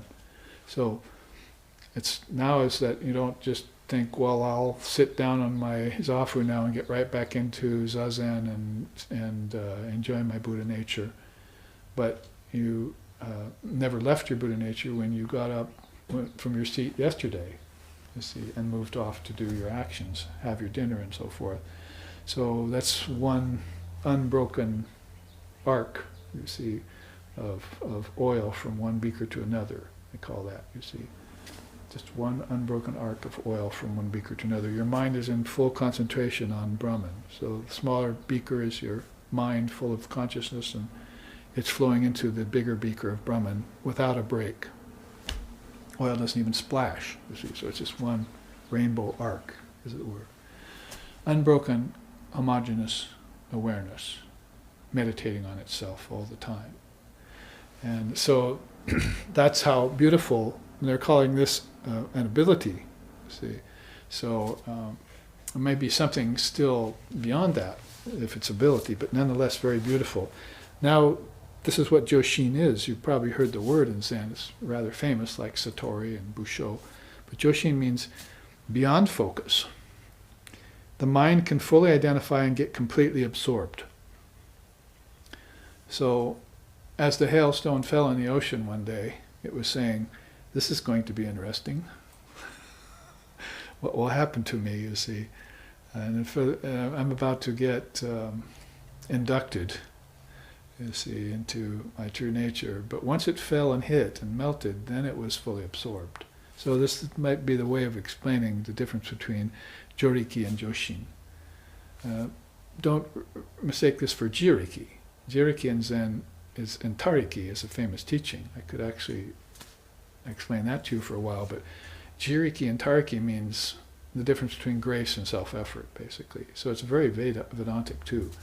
Some say this will only happen by grace. You won't get enlightenment any other way. And others say, no, you only get it by the one, by your own practice. Only you can do it.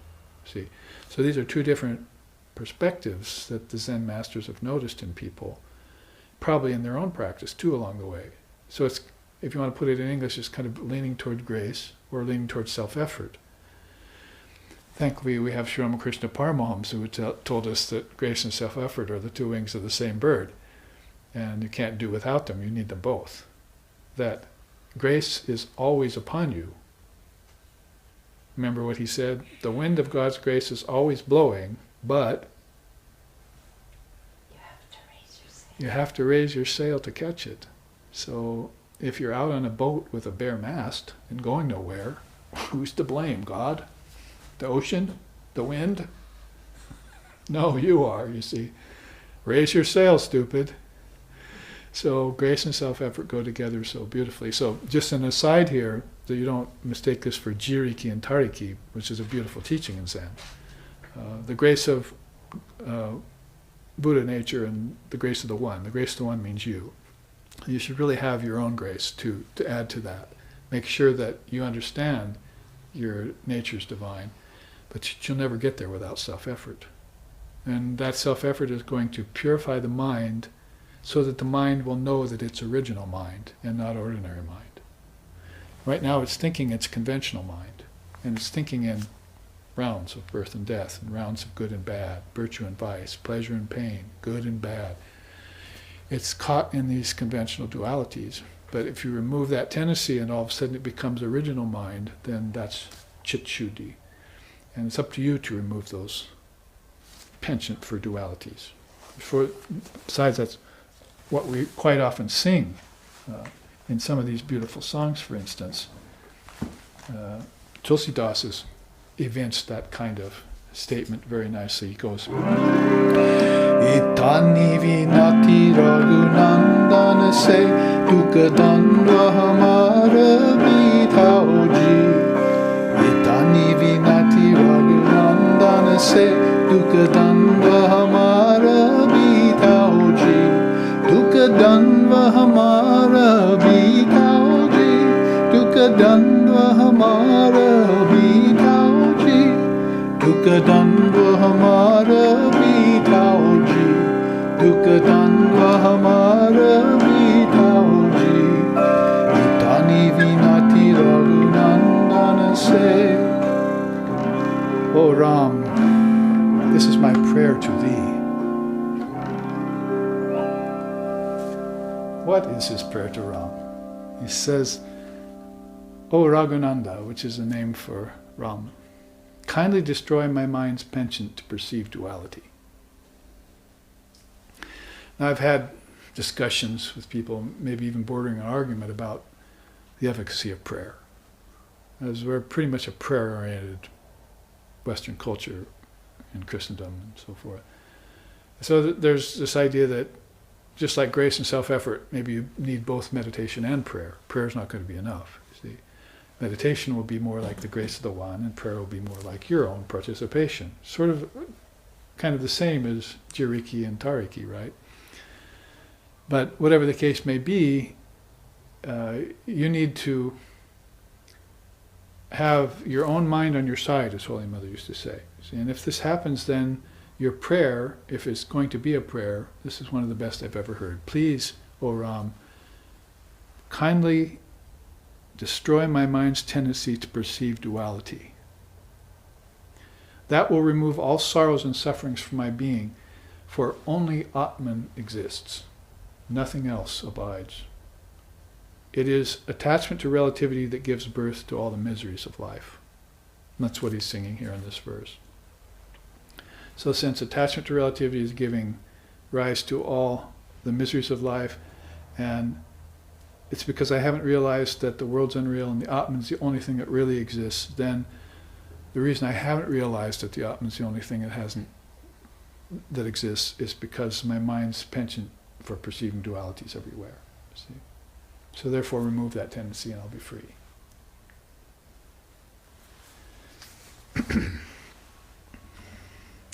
So this will allow the mind to get completely focused.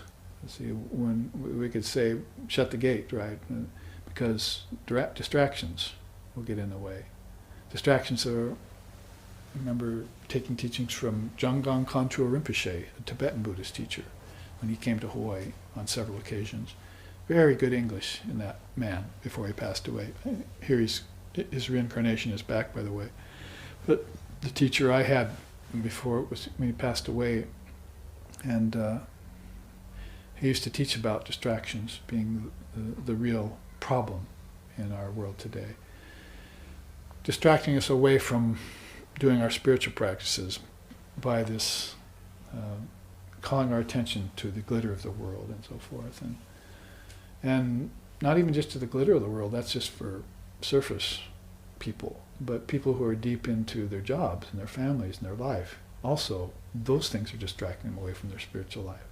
So it's really double-edged here. You have to find some way to keep your spiritual practice going while you're raising a family. You have to find some way to keep your spiritual practice intact while you're making money. And this is the great problem of the householder. See, Sri Ramakrishna used to say that. Well, at least the householders have a castle, but the monk is out on an open field. He could get hit by a stray arrow somewhere, a stray bullet. But the householder at least has his fortress, but his home. But if he has his home, he's got his refrigerator full of food, and he's got his children who love him, hopefully, and all of that. If that home becomes devoid of spiritual practice, devoid of recitation of the scriptures, you know where I'm going with that? Because that's Lord Buddha's own saying. The rust of households is lack of recitation of scriptures. The rust of monasteries is lack of spiritual practice or meditation. So the householders gain a kind of rust around them because they don't engage in these teachings, these Dharma teachings, with their children. See, so it becomes very important then for people living in households to engage in Dharmic practice with the family. I saw, a sort of version of that Christian style. We read the Bible together. Some bumper sticker, you see. Families read the Bible together. See? So I wish that there was a teacher there when they did so. That's what I would say, you see. Or as soon as you read and there's a question about, go find a teacher who can describe what Christ is really saying, you see. Or what the apostles were trying to say when they interpreted his teaching. So there are lots of elements in the Dharmic life that are very important to pay heed to and attention to. But the real point here is that if that's gone, the rest of households will ensue. And then you won't be able to have this ability to focus and get completely absorbed in divine reality due to distractions. Let's take the last teaching in the top half of this chart. Ninkyo Fyuni. Person, phenomena, not two. You can almost hear a Japanese man saying that, right? person phenomena not tu. So, is the realization afforded by Zen practice, wherein the erroneous delusion that the experiencing subject and the experienced world object are different. Subject and object are really non-distinct. So how we would teach that in Vedanta would be, as Buddhism has already evinced here, all these objects and worlds have come out of your own mind. So you could say, well, sure, if I understand that, then I know that they're one reality. They just appear to be two. But if you want to teach this in yoga, then Patanjali would say, the seer has become attached to the scene, so this has caused suffering. So the seer must detach from the scene. So that's in the level of practice. If you become attached to the object, any object, then you're going to have to practice the art of detachment, vairagya. Yeah, whether it's by renunciation or whether it's just by parting yourself in meditation from distractions, as we were just saying. See, and then that's at the level of practice. But what Zen is talking about here is just the ultimate realization of not two-ness.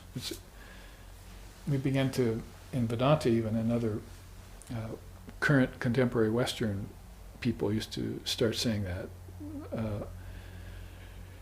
Brahman is, you can't call Brahman one. You can't say God is one, because that limits it. But you can say it's not two. If you say it's not two, then that stays away from the problem of limiting the limitless reality, you see. So if you say it's not two, then you've got a double way of saying that. One of those ways being it's not duality. It's not the many. You cannot find Brahman in the many. You'll always find it in one single state, see, of consciousness. For that's all that exists. That's why Tulsidas is asking here Ram to remove his penchant of his mind to behold duality, everyone, so he can get into this non-dual state and live in his non-dual consciousness and awareness. So that's going to be important, and it's an important teaching in Zen. Now, to go forward and finish this chart, I put up here the 5 degrees of enlightenment. It's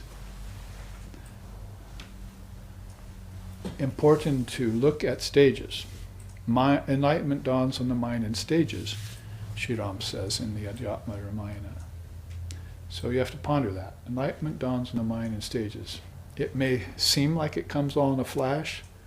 The problem with the all in a flash kind of meditation, all in a flash kind of enlightenment, is that it subsides. And the benefit of the stages is that once you arrive there, it persists. See? And you also have lost your aversion to visiting some of these lower states. So you can see how a soul would get trained in the art of coming back to earth in an enlightened state, called bodhisattva in Buddhism. They've lost their aversion to having to move back down the scale of consciousness to the world of gross form. Yeah. You couldn't have done that otherwise, you see, unless you had realized that the all-at-once enlightenment is not the most favorable kind. That you get enlightenment and all of a sudden that's it and it's all over and done with. And that's why, actually, for instance, they used to call Sri Ramakrishna a master, and he'd say, "Don't call me master. That word pricks my flesh." Because it presumes that I've had all my spiritual experiences. But he said, I found out that spiritual experiences are without number.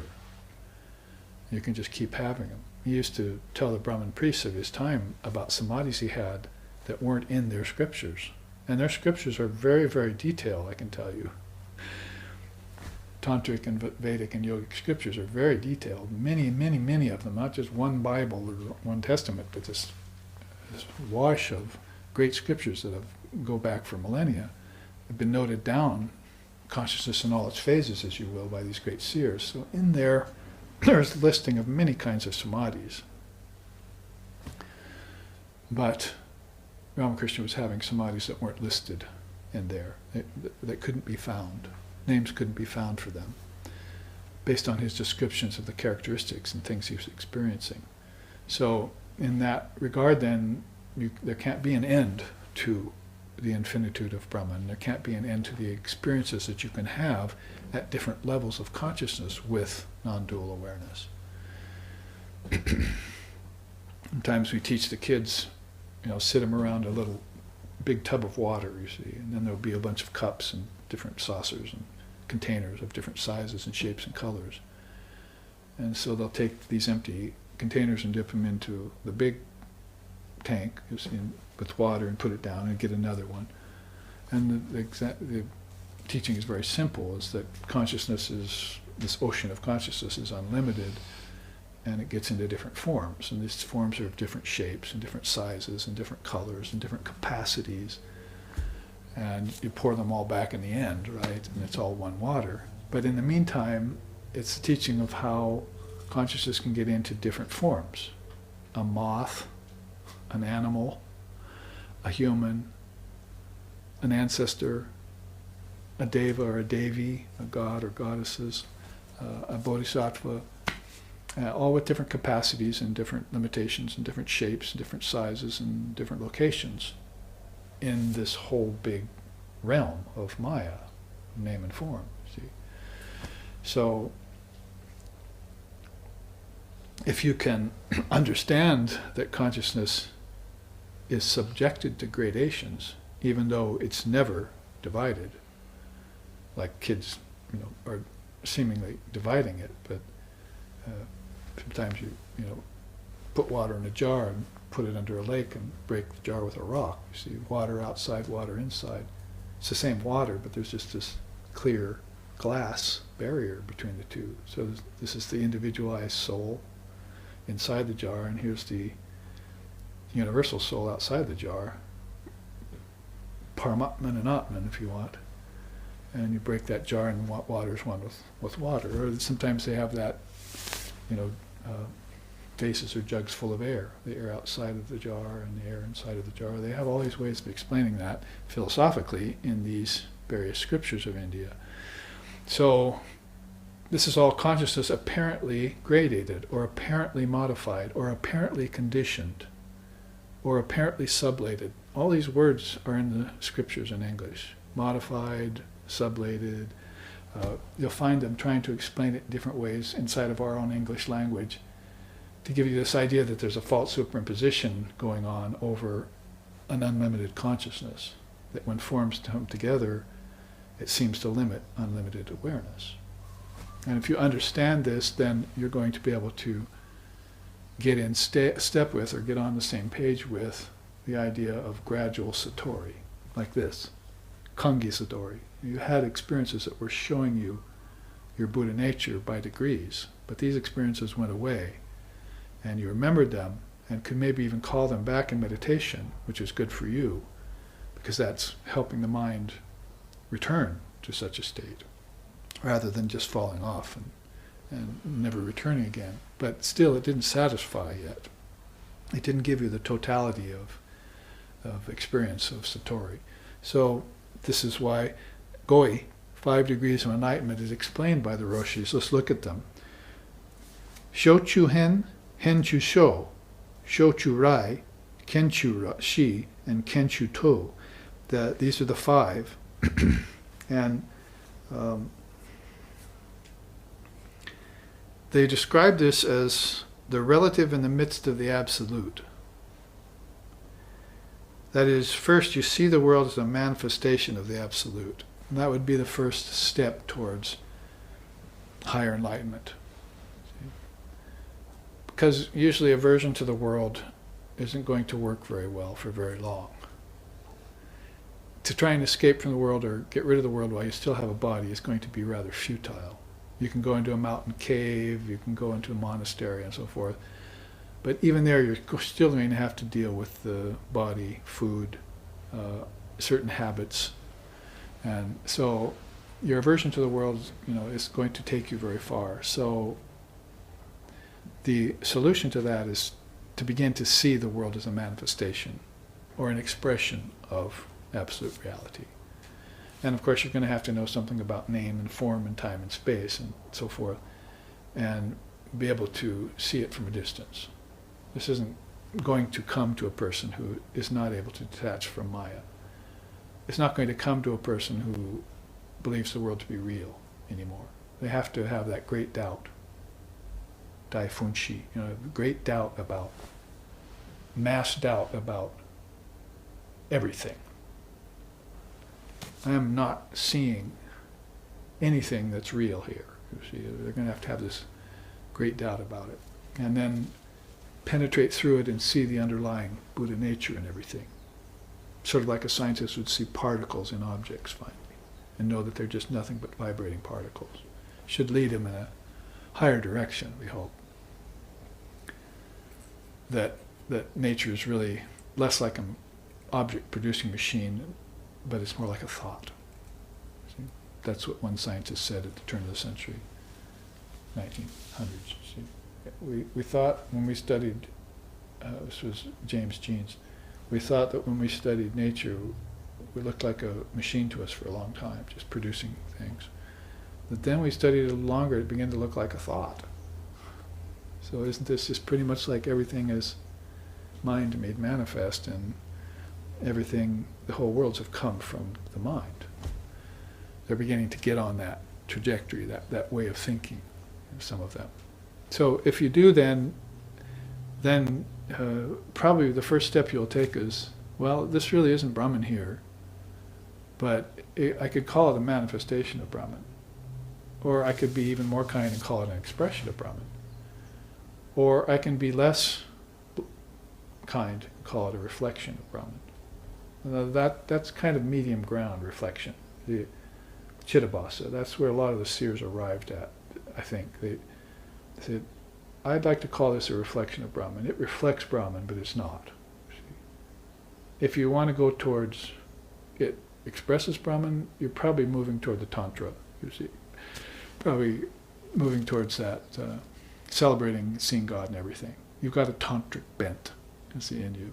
But if you've got this razor-like Zen Advaitic bent in you, you're saying, I think I'll just call it a reflection and let it go, you see. Because it's too distracting, for instance. It's risky business, you see. Or whether I'm ready for that yet, am I ready to embrace it, hook, line, and sinker, as a soul? Or do I have to be a little bit more cautious here, and not take any wooden nickels? I have to be very careful with my consciousness. So that's just a sort of preamble around this Sho Chu Hen. Seeing the world as a manifestation of the Absolute would be a first step towards higher enlightenment. The second would be Hen Shu Sho. It shifts. The Absolute in the midst of the relative. It's very nicely put in Zen. Non-distinction has come to the fore and the manifold begins to recede. Now, for most of us that's, oh, we got it, that's enlightenment.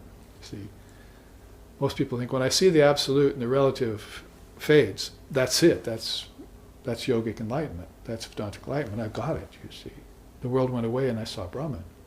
But that's only the second step of Zen's look at this kind of full enlightenment that they are on and on about, you see. So Hen Shu Sho is, all of a sudden the Absolute takes the fore, and it's important to note that it wouldn't have unless you had practiced seeing the relative in the midst of the Absolute. You'd seen the distinction between the two, that is viveka, the difference between the real and the unreal. You'd have to have made that distinction. What Christ said, separating the wheat from the chaff, you would have had to have done that as a practice in order for you to even arrive at this. Otherwise you'd be on slippery ground, you'd be sliding back into old ways of thinking, maybe even back to the conventional worldview you'd find yourself. Because it was just too slippery ground, you see. You hadn't done your homework yet. And I've seen that happen so many times in students and read about it in people, that they just can't go the full distance because they get on this slippery slope. And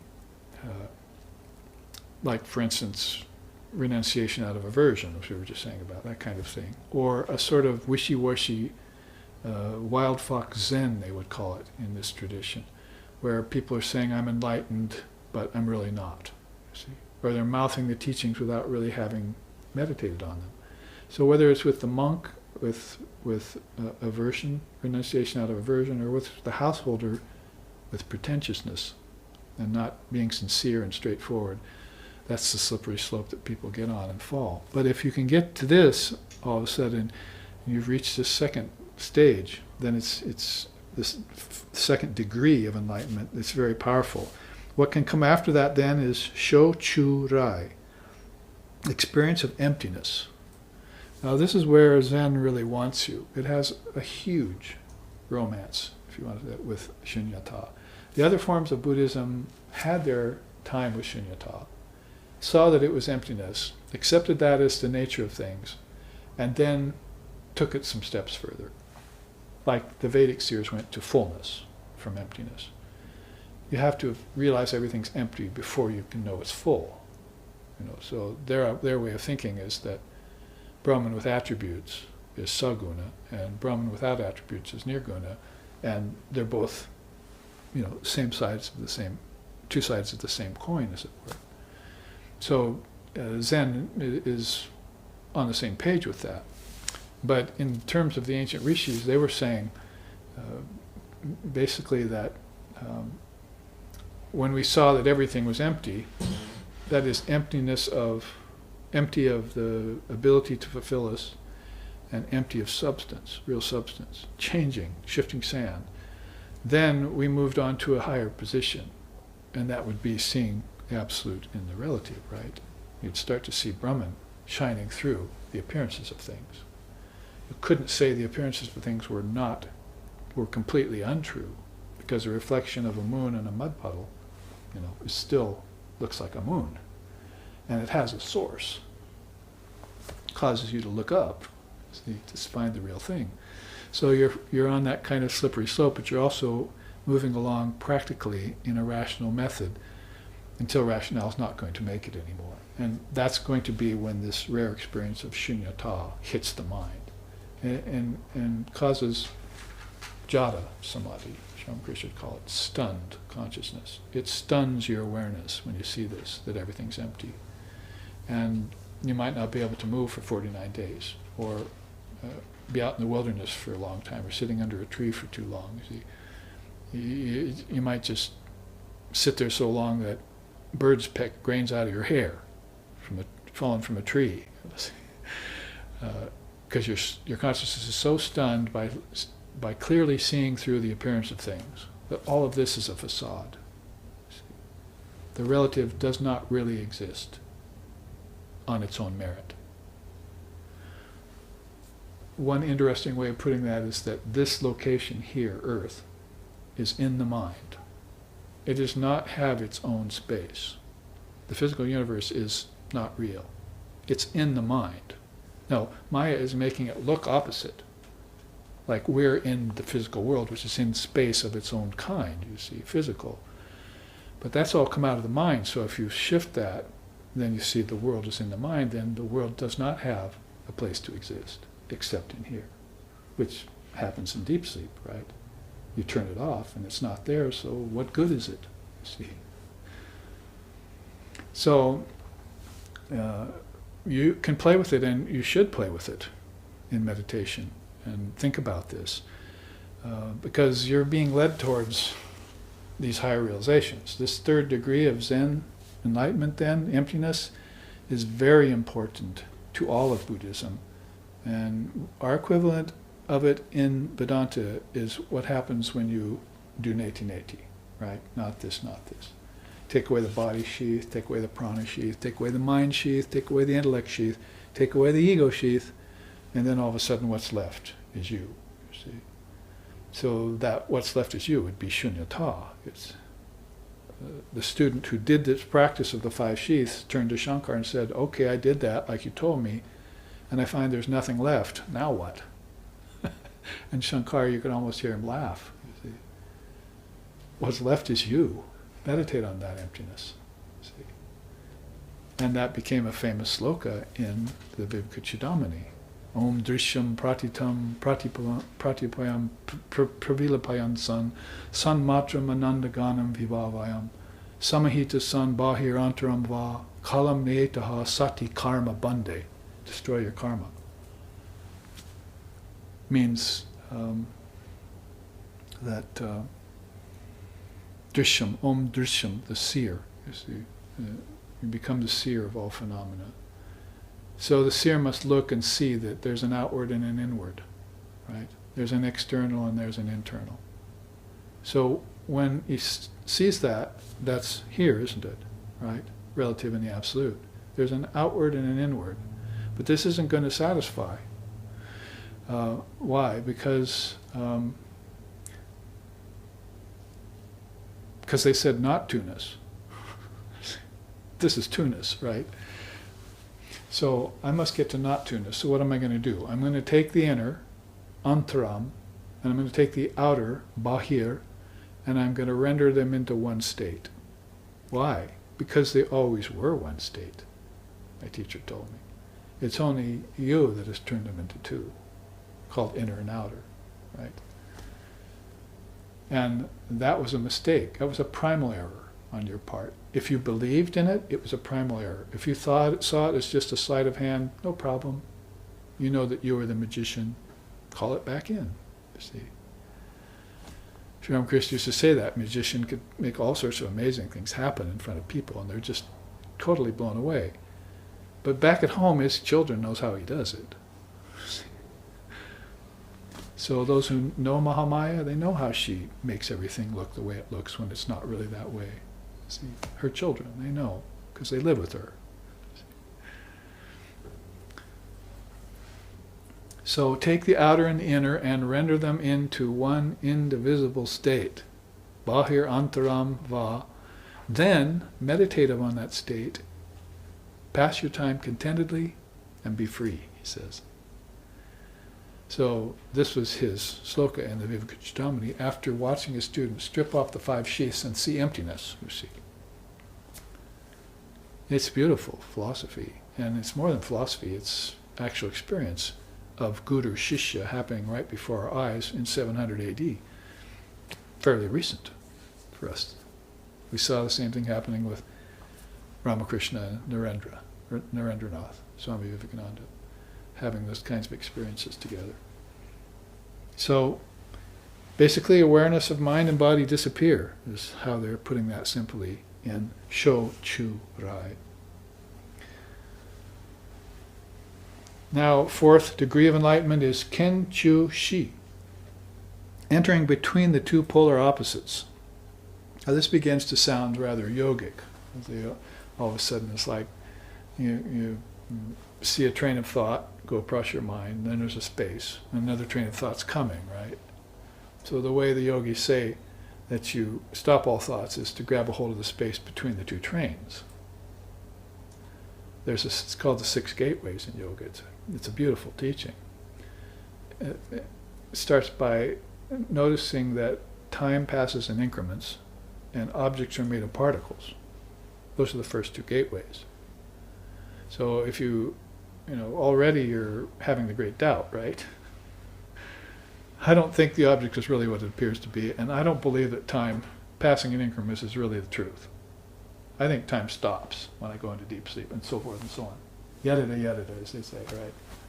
So you're doing the philosophical reasoning process at a very profound level, and you're having thoughts that most people would ever not even entertain in a dozen lifetimes. And so with that on your mind, you grab the space between these two trains of thoughts and you expand it, and you get emptiness, right? In meditation, you get emptiness. And you realize there's something looking on to that emptiness. It's all empty, stripped away, nothing's left, but you see, who am I? Who's there? What is that looking on? There's one thing that didn't go away, and that was the witness. Now this places you at a very high pinnacle of spiritual realization, the witness. But it's not the ultimate. You could call it penultimate if you want. They call it the Sakshi Bhutam in Vedanta. Sakshi means witness, observer, and Bhutam means phenomena. Bhutas, various things. So you're the witness of all these various things. Various things can be anywhere from, the physical world with all its denizens, all the way into the worlds inside. And the passage of time and all the events that go on, all the catastrophes, all the changes, evolution itself, you're the witness of it. It really pertains to Lord Buddha, because he was supposed to have gotten out of the river of time to see things go by in cycles. That's how he knew everything was cyclic. So he got out of the river of time and sat on the banks. He used that as a metaphor later, right? And told that to the Arhats, and they wrote it down. So getting out of the river of water is one thing, sitting on the banks for a while, that's probably going to help you realize something. But getting out of the river of time in meditation and standing back and watching the phenomena go by, that's an entirely different level of seerhood. See?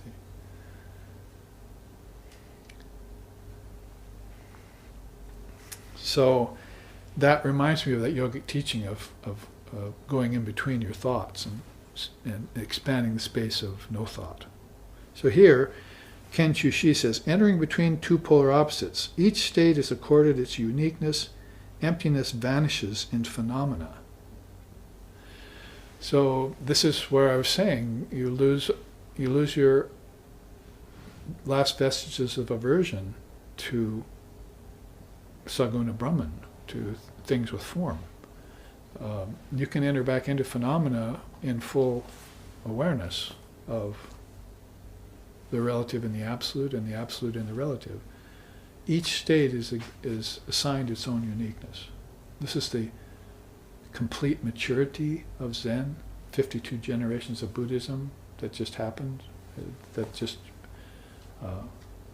resulted in America, Zen in America.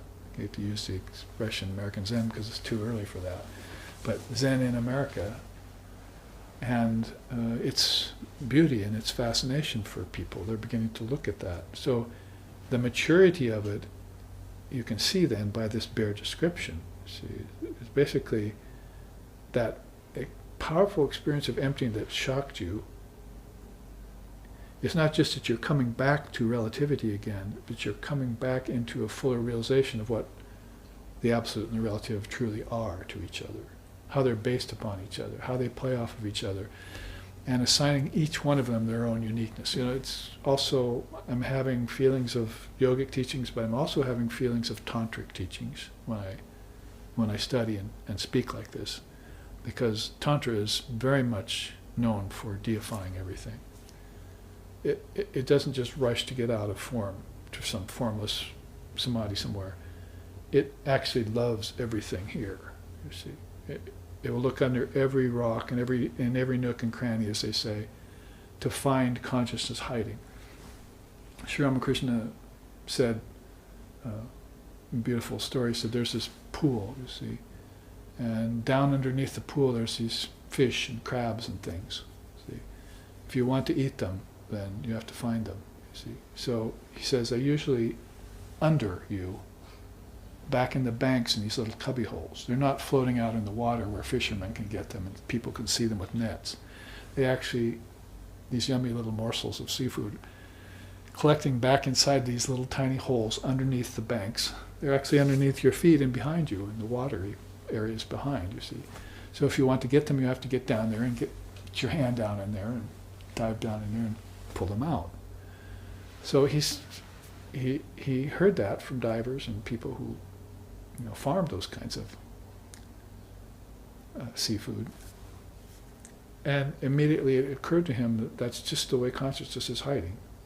See, in every little thing, in these little nooks and crannies and little hideaway holes. They're right there in the water, in the lake of existence. And there they are hiding, little bits of consciousness, you see. So you'll have to ferret it out. So in that way you can, with these simple stories of the great master, and Buddha also told simple stories, and who else told simple stories? Jesus.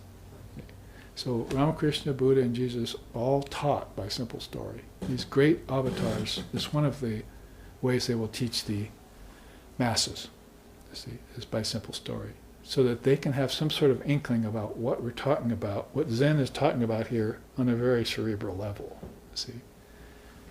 and what Advaita Vedanta talks about on a very lofty level. And what yoga talks about. Yoga is probably one of the most complex systems in existence in India. We know because we just finished it. 10 years we started it. 10, 11 years ago we started it. We just finished it last week. We examined all 4 padas, every sutra, top to bottom, with charts, through the email, and even the snail mail for people in prison of the Raja Yoga Sutras. And we finished that, and we're turning it into a book now, replete with the questions and answers that came up, and all the Westerners who followed that teaching all this time. We'll have that available soon for people who are interested. This experiment, or this adventure of consciousness, of Indian truth philosophy in the West, with practitioners, you see, who are coming to it, some of them quite fresh. It's rather new to them. The only qualification you need to start is sincerity.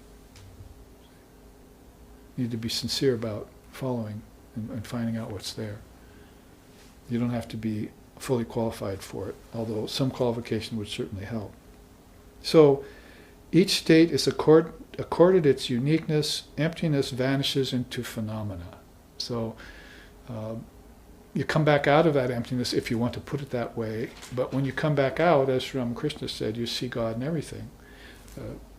He said, they said, how did that happen to you? And he said, it's sort of like putting on yellow glasses, sunglasses, see.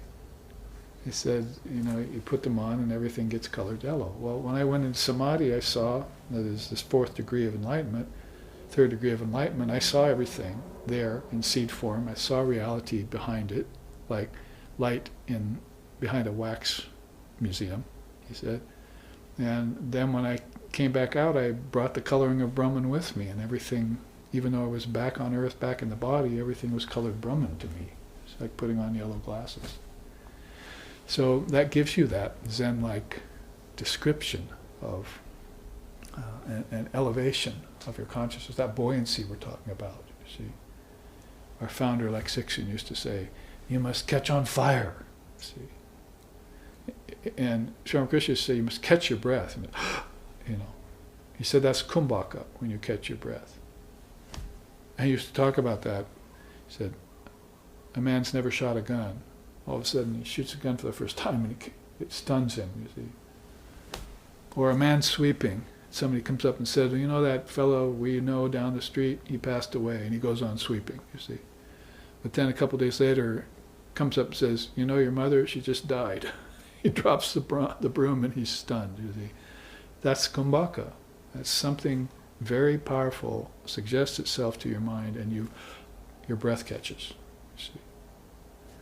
And that's what happened to Christ under the tree. It's what happened to Buddha under the tree. It happened to Muhammad on the mountain.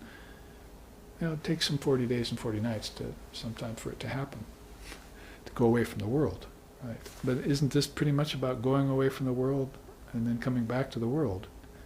All the time you were going nowhere. See, all the time you were in one consciousness. Even when you were a twinkle in your mother's eye and then became a fetus, you see, and then came back into the body and grew up, you were going nowhere.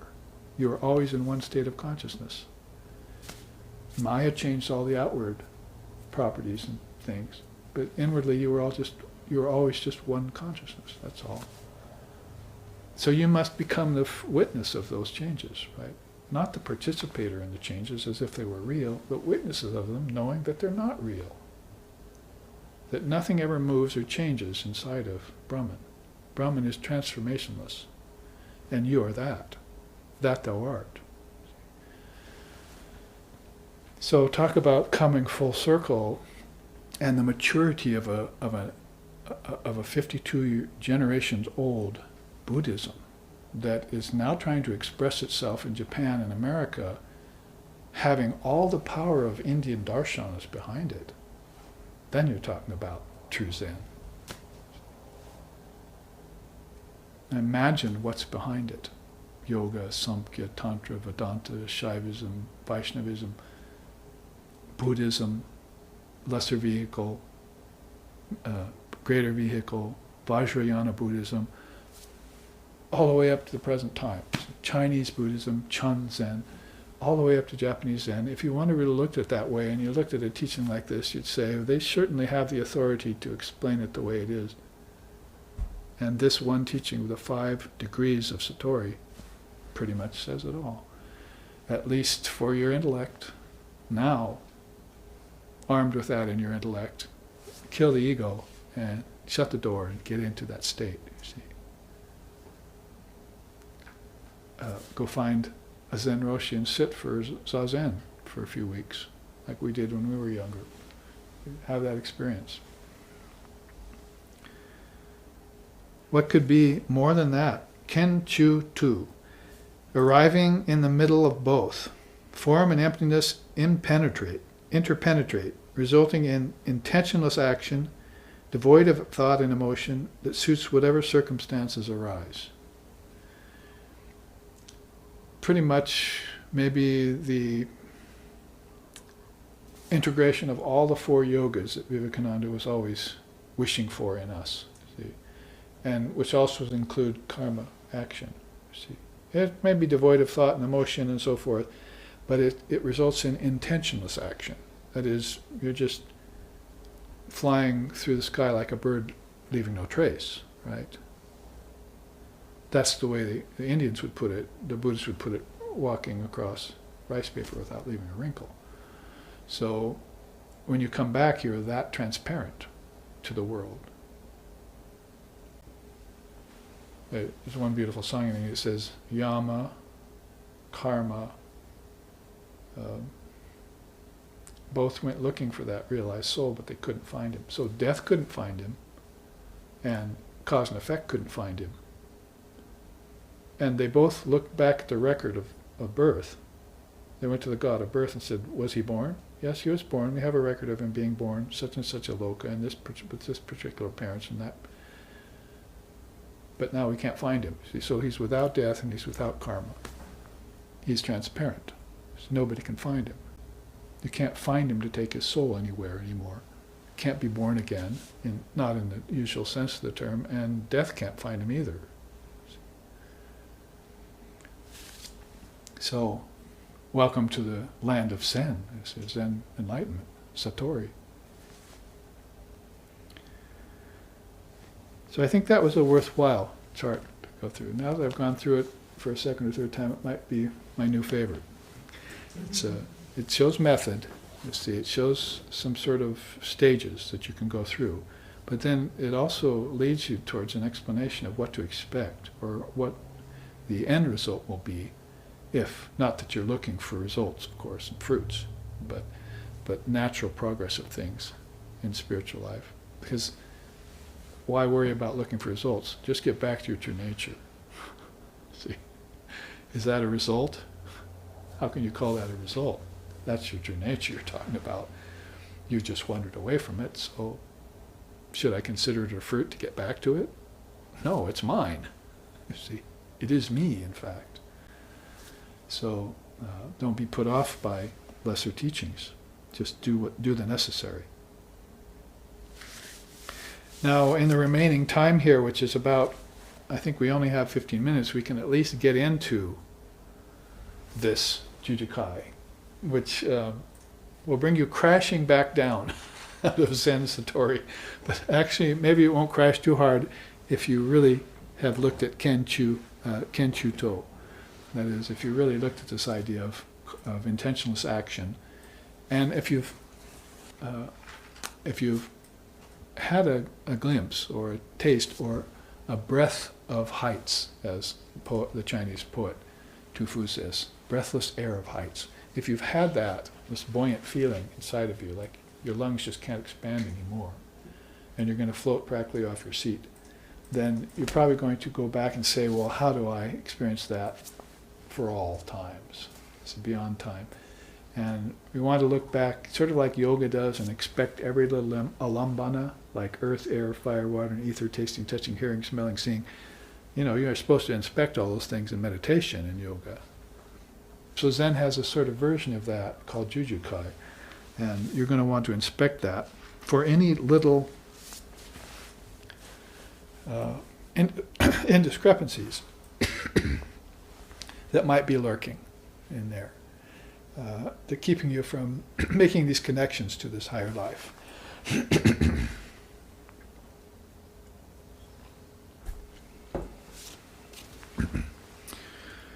The sincere practitioner should be watchful over speech, well restrained in mind, and commit no unwholesome deed with the body. Let him thus purify his threefold avenue of karma and tread the path made known by the seers and sages. That's Lord Buddha's own words in that Indian scripture Dhammapada. Lesser vehicle, early Buddhism in India, long before the 52 generations commenced. Interesting, because he pretty much defines there what the threefold avenue of karma is, right? Speech, thought, action. So you have to purify those three avenues. How do we make our dreams lucid? By clearing up your waking state, was my answer when I was asked that question. Somebody wanted to have lucid dreams. They're reading some book out there, you see, that's on the shelf. How do I make my dreams lucid? I said, by making your waking state lucid first, because the two reflect each other. The seers of India have said that. Gaudapada particularly, in his Karika, has talked about how one just mirrors the other. This is why you need to know about the tanmatras and prana. Vivekananda said these were missing in us. And our inner life is impeded by the fact that we don't know that there's an energy that courses in. Number one, psychic prana. And number two, we don't know that these gross elements, earth, air, fire, water, and ether, have 5 subtle equivalents inside of us. That there are lands inside of us made of the subtle elements, and that these came from those. You see, we just said, right, that the Diamond Cutter Sutra says all phenomena are projections of one's own mind. Well, that's a nice philosophical statement, but if you want to flesh it out to understand that, then understand that these 5 elements came from 5 subtler elements in your mind. You go into dream tonight, you'll find fire, right? Well, fire out here came from that fire in there, right? And that's what you do, connecting all the vyahritis, it's a nice Sanskrit word, connections inwardly. If you're leaving them disconnected, then there's just pointless roaming around the 3 worlds, from birth, death to next birth. Pointless roaming. Pipalada, the great rishi, said that. But if you connect them, then you know where you're going from lifetime to lifetime. Doesn't it sound like a bodhisattva or a jivan mukta, a person who can go in and out of states of birth and death in full knowledge of their true nature without ever losing track of themselves? Not getting lost, certainly, in the physical only. So, in this case, then, purify those 3 avenues of karma and use them to run your consciousness along. Tread the path made known by the seers and sages. Now, Buddha was standing at 550 years before Christ period, Christ era, right? And that was a long time after Ram and Krishna and others. So he's standing almost right in the middle of the whole sweep of known time. See, that's what a pivotal figure he is. For India particularly, because Christ was Middle Eastern. But basically, if you find this great Indian seer right there in the middle, then yes, Zen is going to be something he sees in the future, very mature. But for him, looking both ways, back in time and forward in time, he's poised perfectly in that position to say, this path has been known, made known by the seers and the sages. He's looking back on great souls from Vashishta to Krishna forward through the rishis and so forth of ancient India, the Vedic period, the Upanishadic period, all the way up to him. And then he's looking forward to souls like Patanjali and Vedavyas and others that are going to come and finish out, put the finishing touches on these philosophies for contemporary people. Shankara, for instance. And then Vivekananda, who's often been called a manifest expression of the Buddha. In Vivekananda, they say, we found a manifestation of Buddha and Shiva combined. I heard that said once. Lord Shiva and Buddha got combined in this expression called Vivekananda. That's a beautiful It's a high testament, a very, very beautiful statement. So, excuse me, but I added that myself. The yamas and niyamas of Buddhism, that's sort of my way of putting this. I hope it's going to be acceptable to the Buddhists. They won't find any fault with it. But the yamas and niyamas of yoga, of course, are non-violence and non-coveting of goods and purity and celibacy, brahmacharya, and study of scriptures, and tapas, austerity, and worship of God with form, Ishvara pranidhana, and so forth and so on. So you have these 10 yamas, 5 yamas, and 10 niyamas, they're called. Those are the first 2 limbs of yoga. Before you even sit, like this, asana, you have those 10 limbs of yoga, those 10 yamas and niyamas to satisfy. People just sit without satisfying them, and that's not yoga.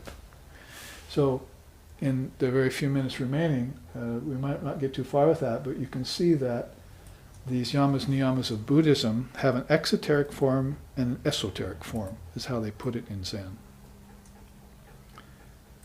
Let's look at a few of the first, just to get kicked off in this chart. We're going to have to take up the rest of this chart next week, along with these teachings on nidanas and the 10 pure lands I'd like to get to too, and show you these 10 pure lands of Buddha. That's a lot to take on, but we'll see what we can do.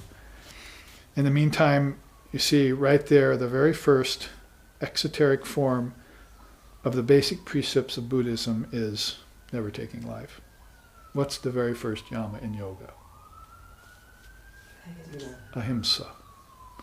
Non-killing. See, non-violence, non-killing of others. So you see that Buddhism, Hinduism, and Jainism, which stretched back some 24 generations prior to Buddhist life, also very, very big on that, ahimsa. You don't find that listed in other religions, just in India. Jainism, Buddhism, Vedanta, Hinduism, yoga, ahimsa, non-violent, please. Ahimsa, non-violent, please. Even so far as to maybe convince some great king or some great prince, to give up sacrificing animals, see, in temples. King Ashoka, right, when the Buddhist became Buddhist, and he stopped that practice. So there, along that long line of Buddhism that stretched back, before that with India and so forth, and Hinduism, and back into the Vedic times, this was a preferred way of moving, and that's kind of an odd way of putting it. Actually, is to them the natural way of proceeding. Don't commit injury or harm to anyone. As far as the Jains are concerned, not even to an insect. So it's a pillar, a strong pillar, a precept or a yama, call it what you will, but it's a very good thing to leave you with as we end this class, as we've run out of time. And it'll be a good kicker to start things off with too. I could bring the Jain teachings, but that would even give us less time to work our way through some of these beautiful Zen transmissions. So here, let's end with a chant and move on towards our final Zen class next week, same time, same day, here at our Butsudan, or the SRV associations in Big Island. Om Bhadram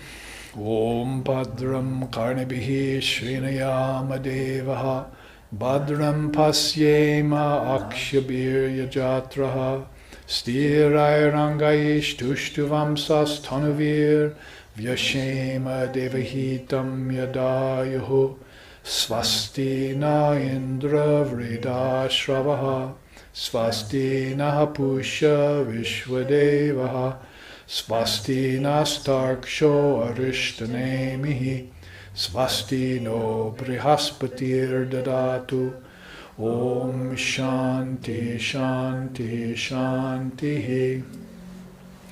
May we hear with these ears what is good and spiritual. May we see with these eyes what is noble and uplifting. And may we, while worshipping the Lord and Mother of the universe, with healthy minds and bodies, live a life which is beneficial to ourselves and to all other beings. Om, peace, peace, peace. May peace be unto us, and may peace be unto all. Om Hari Om.